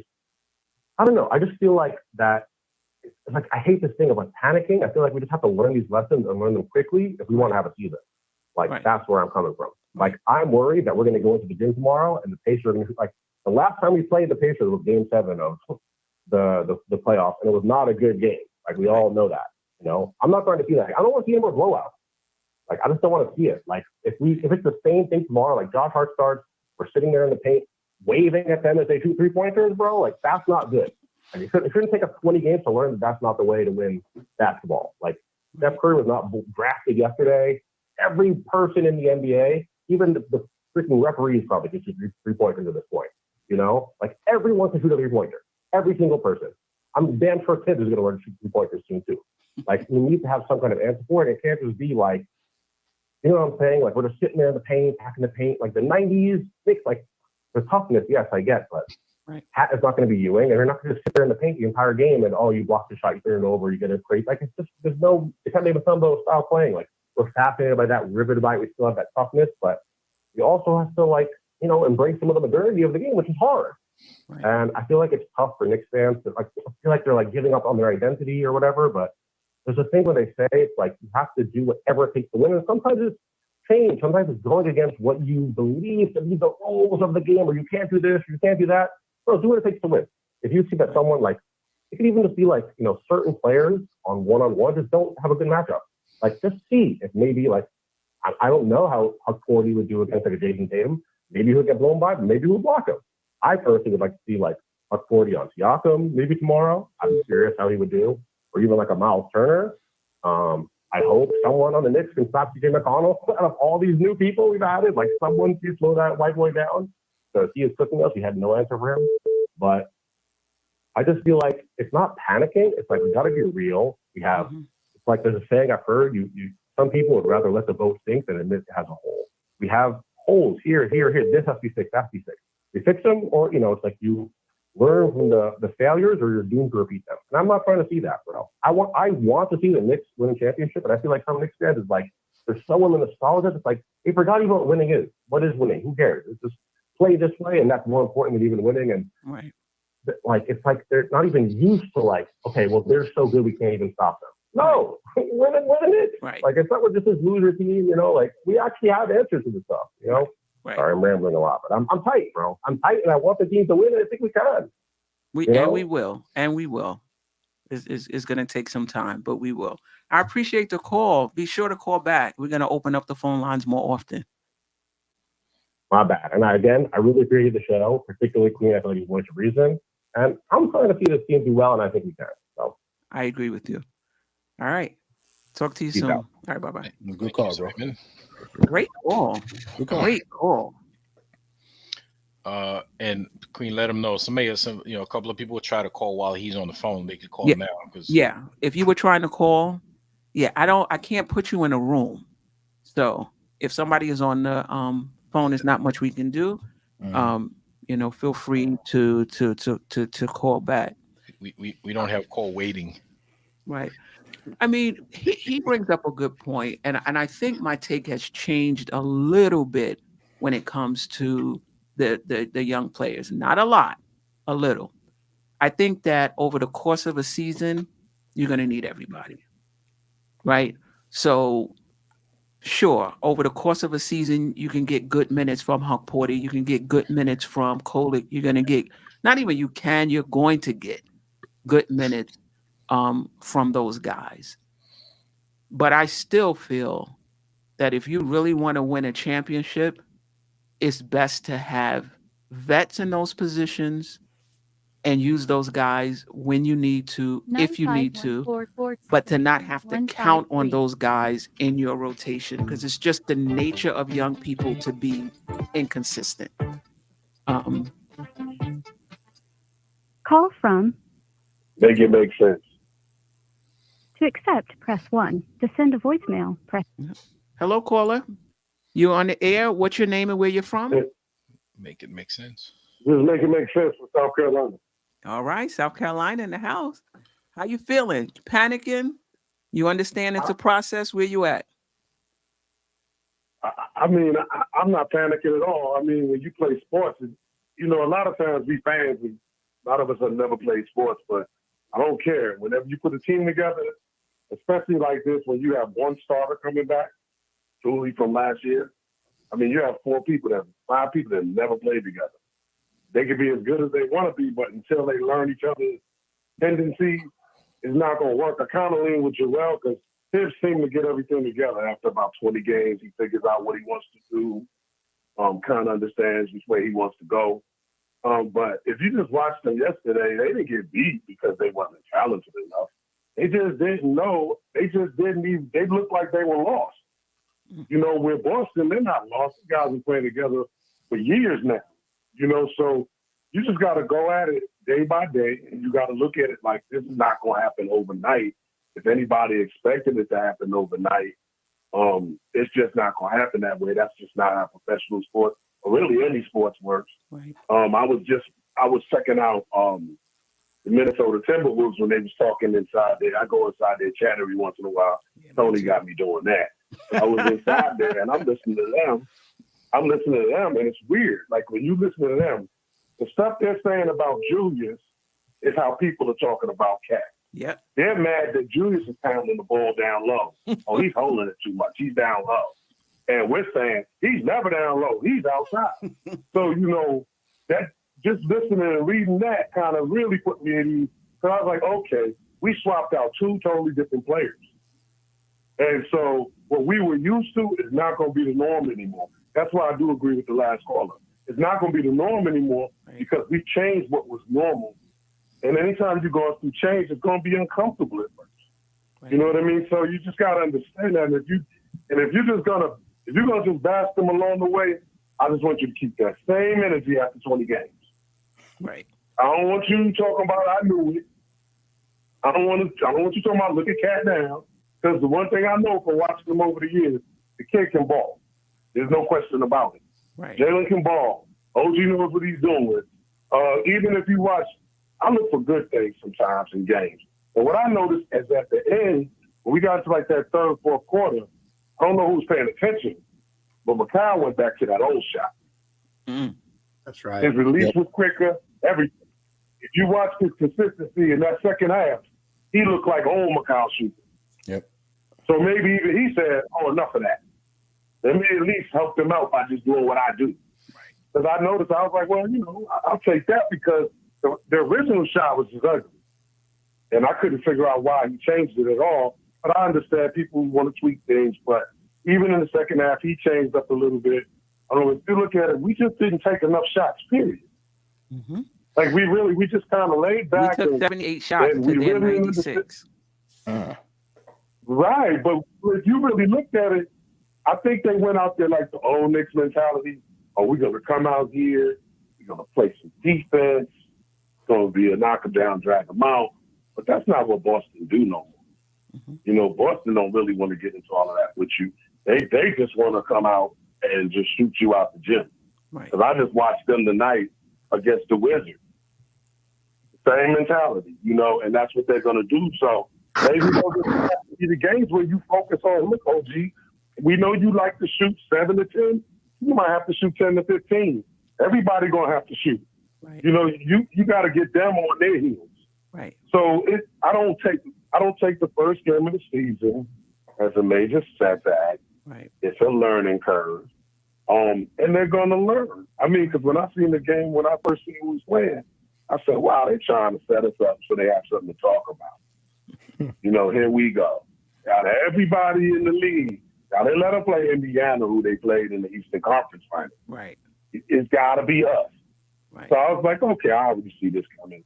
So, you know, you just got to understand it's a process, man. And I enjoy listening to y'all because y'all try to keep it real. If we're not playing well, we're not playing well. We did not play well yesterday. Right. But anybody who expected us to go in there and rout them, I don't think you really watch enough sports. I just don't think you do.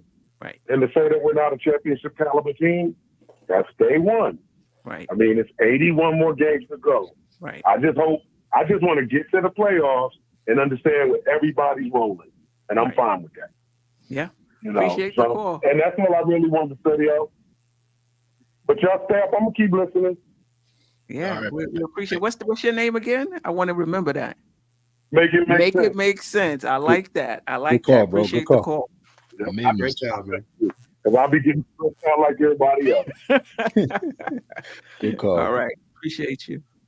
All right. So I think all right. Oh, so the chat.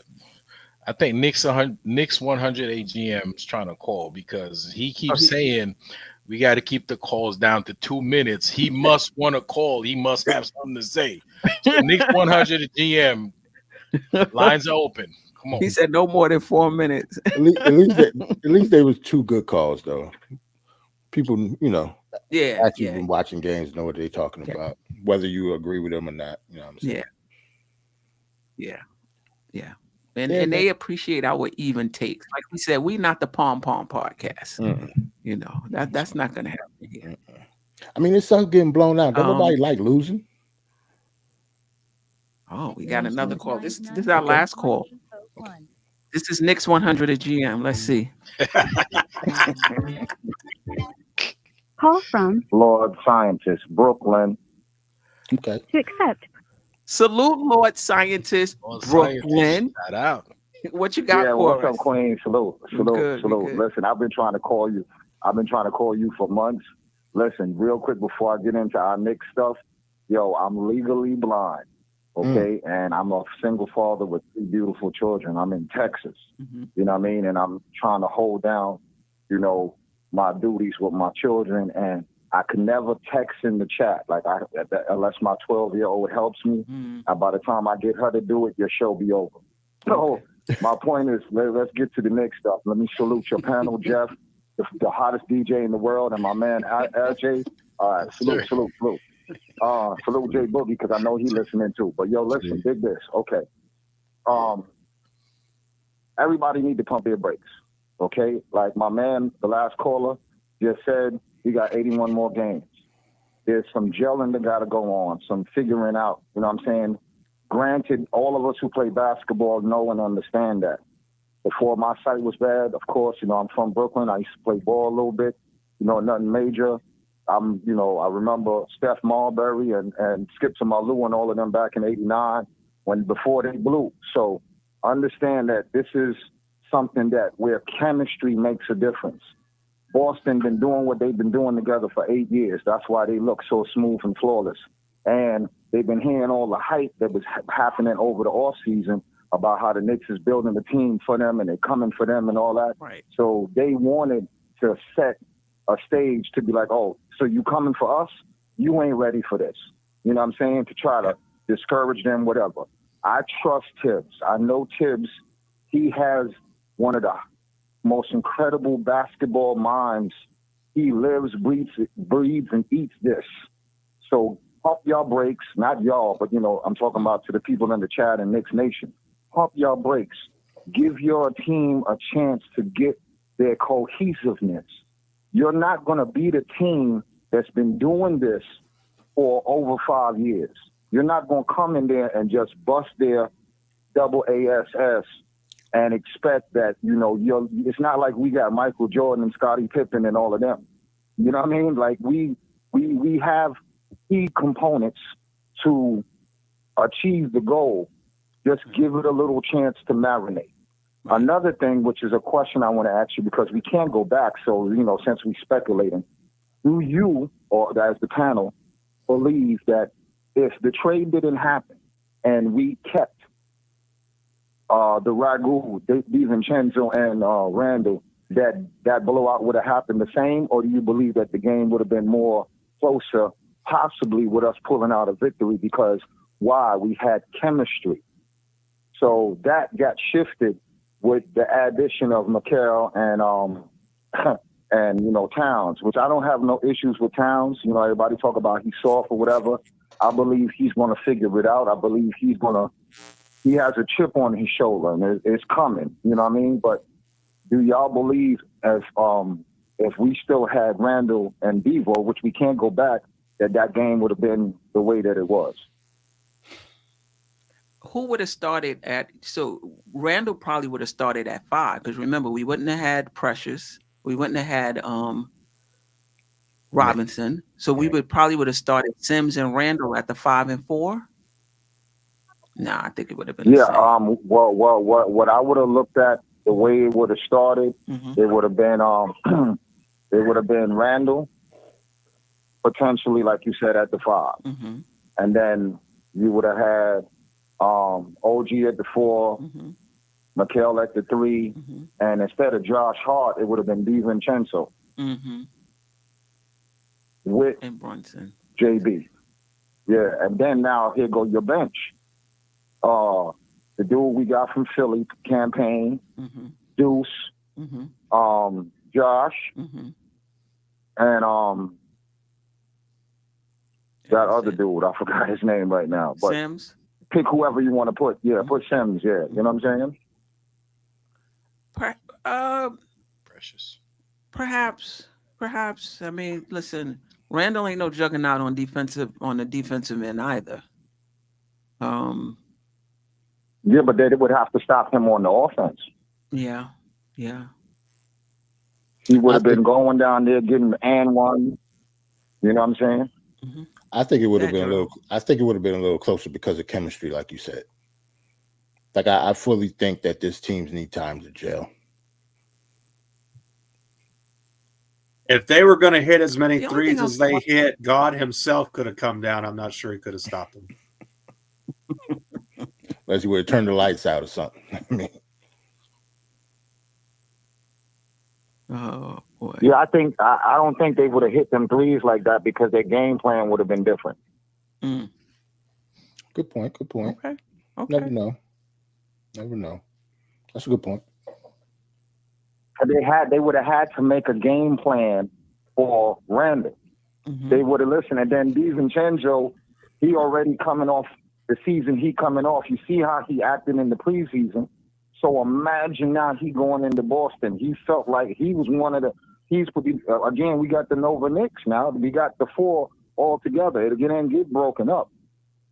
You know, to me, that little breakup caused a little extra dysfunction with the way our mob is right now. Mm-hmm. Okay. We appreciate the call, though. I'm glad you were finally able to get through. God Yeah, bless Queen. you, Yeah, sir. listen, I'm I'll be trying to texting call. around too, I'll so- be trying to text. I'll listen.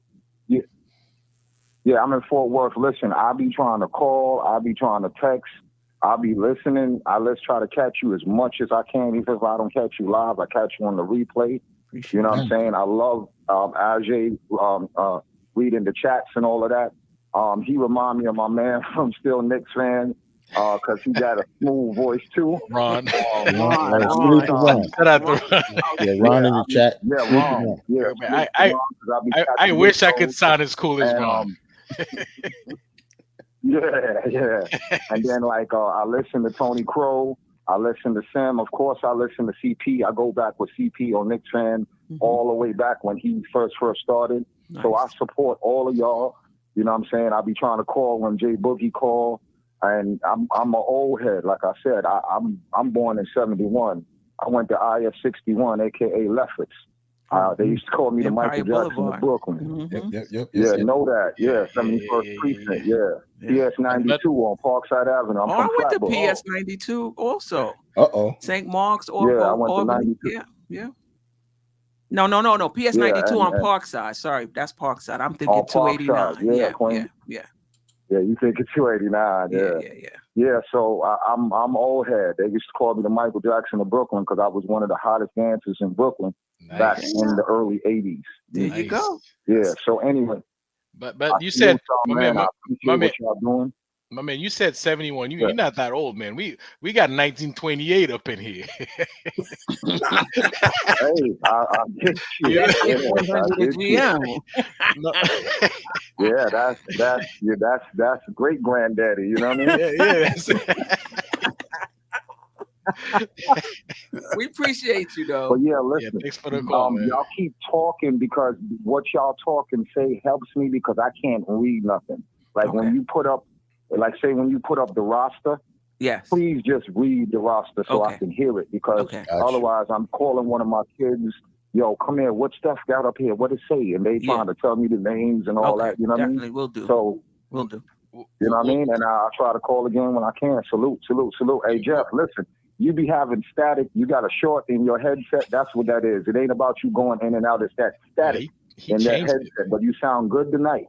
Oh, he changed. Oh man, he listen. If you can see Jeff got on a Knick jersey. He got on headphones and he got a Rutgers basketball court background. He leveled himself all the way up. Listen, tonight Jeff is live from ESPN Studios tonight. So good. Yeah, he crispy. He crispy in more ways than one. Crispy tonight. My man, we'll try to open the phone lines more often. You know, for you, man. You know, we try to open. Call back anytime, man. Yeah, that was listen, a great call. I'll be calling you stuff. Now I be getting. Yeah, now sometimes you call me afterwards and you'll leave a text. Yeah, I get them. Yeah, I'll be sending you messages like, yo, it's Lord Times in Brooklyn, da. Yeah. But just to let you know, I tried to call you when you went to Jamaica to make sure, yo, be safe, because my family half Jamaican, half Bayesian. My mom from Barbados, God bless the dead. My father from Jamaica, God bless the dead. I said that, All right. But yeah, yo, let me go to the next caller. Go. Salute. Appreciate you. you. Great call. Great call. Yeah, that was a great call. You guys smoking tonight. That's the end of the calls, though. Knicks 100 at GM. Good calls tonight, man. Knicks 100. Don't be like that. 11:05. I know Jerrell's gotta get out of here, and we're gonna I close gotta it get out. out of here too. We're gonna close it out.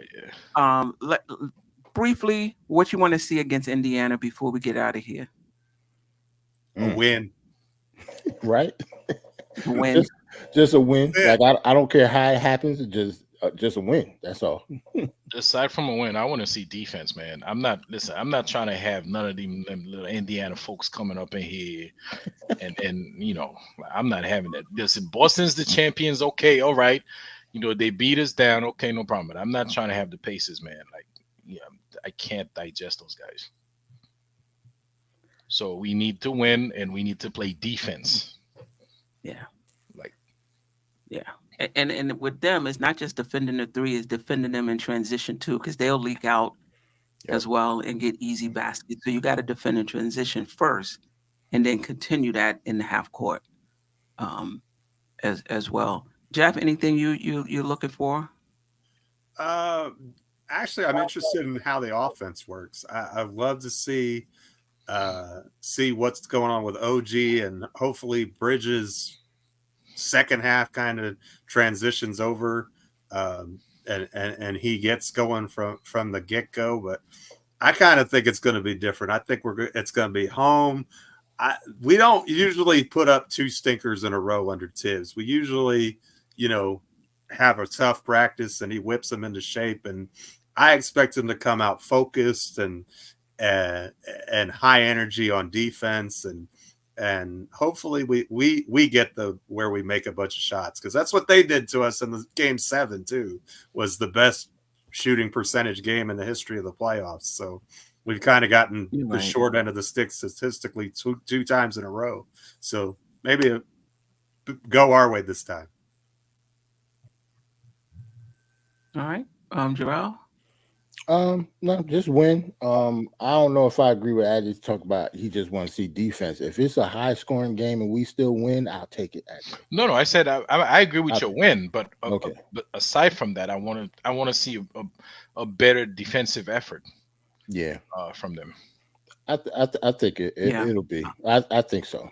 It has to. I don't like Geoff said. I don't see 2 games in a row happen like that, to be honest.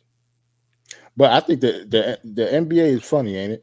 Like they scheduled the team that we trying to get to as the first game, and the team that beat us in the playoffs the second game. Right. Like they not slick. They did that on purpose. We the Knicks. All eyes on us. We're gonna have a good team this year, though. I'm good. Yeah. I would like to see some more. The defense, no doubt about it. We talked about transition defense, defending the 3-point line, but offensively, I want to see more the 2-man game between Brunson and Cat. I want to see us go to Cat more. We just took a look at the 9 shots he took. 8 of them were good. The ones that was in the post anyway were good shots. So let's see if he can get some more of those. Miles Turner is going to be guarding him. Miles Turner I don't think he can handle Cat if Cat wants to back him down and get in the key for his turnaround jumper. So I don't want this to be a shoot off between Turner and Towns. Like I want to see Towns down in the post against Siakam and Turner. I'm not saying he can't take a 3-pointer, but again, recognition. Where do you have, the advantage? And whoever gets in the game, make a contribution. Sims, Harporty, Kolick, Daddy. I don't care if it's a deflection.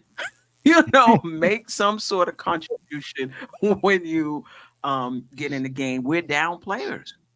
And so Tibbs was right. In the 82-game season, you're going to need everybody. And right now, we need our young players because we're down. So just come in and make a contribution. And if we lose 2 games, we might have to have an emergency podcast to just kind of bring the fan base back down. Yeah, people calling for heads already, Steph. Already. Try to tell people, man, we got to be patient, man. I know a lot of people don't want to wait 20 games. I know it's hard to do. We start off slow every year. Last year, after 20 games, we had a losing record, AJ. That's why I said that earlier. We was 9-11 after 20 games last year, and then we ended up winning 50. So we got to be patient, man. That's all. I want to see us win too. I just don't think it's going to come as fast as we want it to. Yeah, I hear you. If you want to send me any side effects, bksteph33@gmail.com. It took me a while to find that ambulance.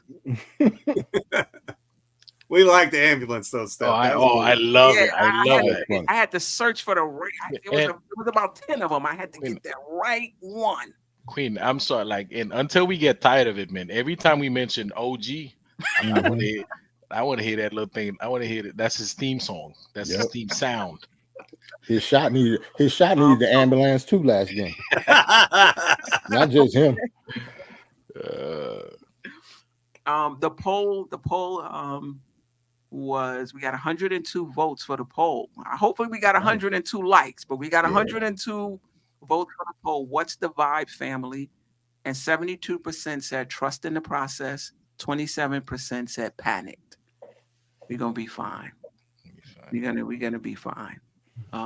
Listen, if we go 4-10 over 4-6 over the first 10, which would be one game under 500 over the first 10, we're gonna still be fine. I don't think that's gonna be the case, but I looked at next week's schedule. I'm like, I think Milwaukee is on there. It's Miami, if I'm not mistaken, and one other team. I said it doesn't get easier, family. That's basically what I want to say. We play Cleveland on Monday. Cleveland. So is it Cleveland, Milwaukee, Miami?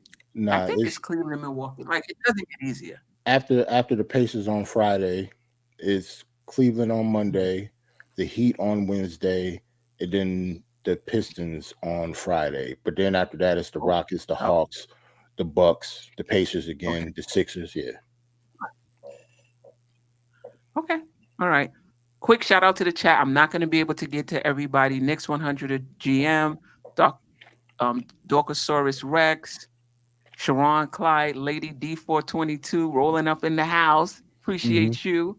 Mike Boy, Nick Yak, Sherwin, Paris Duggar with the super chat. All of the three callers we had, phenomenal calls. The coolest 718, Keith Turner, Kerry Cox, Oldhead. I'm not going to get to everybody. JJ, Rick James, Long Island Sound, Greg, A-Train.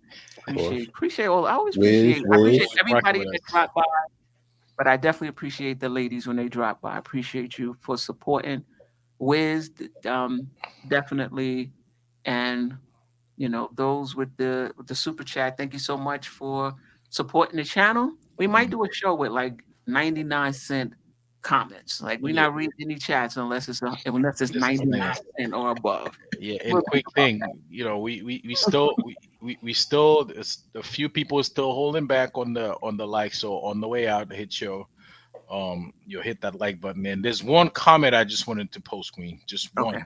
One. Okay, go ahead. Jeff Fire. Jeff with the ESPN look tonight.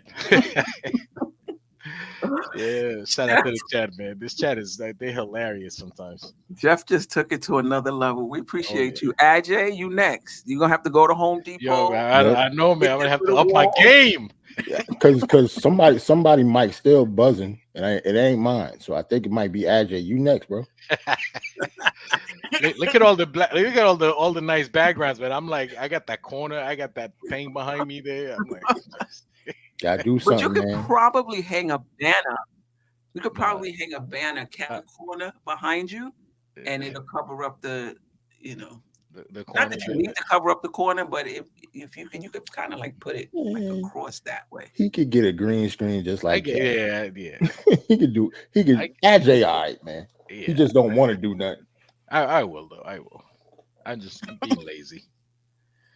He's got to paint a Knicks mural back there in the background, so he's got a whole mural. No, I'm gonna bring Clyde Frazier in here while I'm doing the show. Clyde gonna be behind me. You up there sitting next to the magazines, man.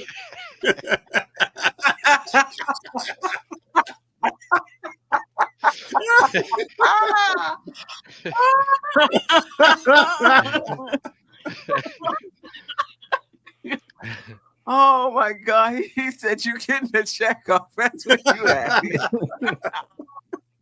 AJ always at work. Oh God!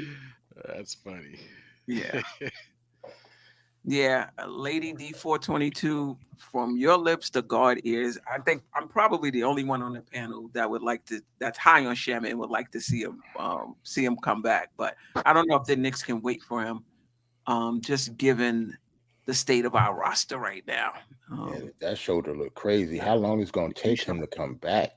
Like, yeah, that's what I'm saying. I don't think they can wait.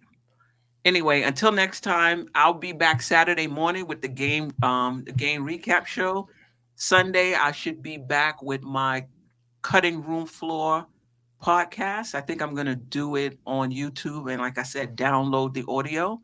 And that's basically where I can give expanded takes on things I didn't get a chance to talk about. If my take has changed a little bit, I'll talk about it there, and just new stuff that that comes out, that I want to talk about. I'll talk about it on that show.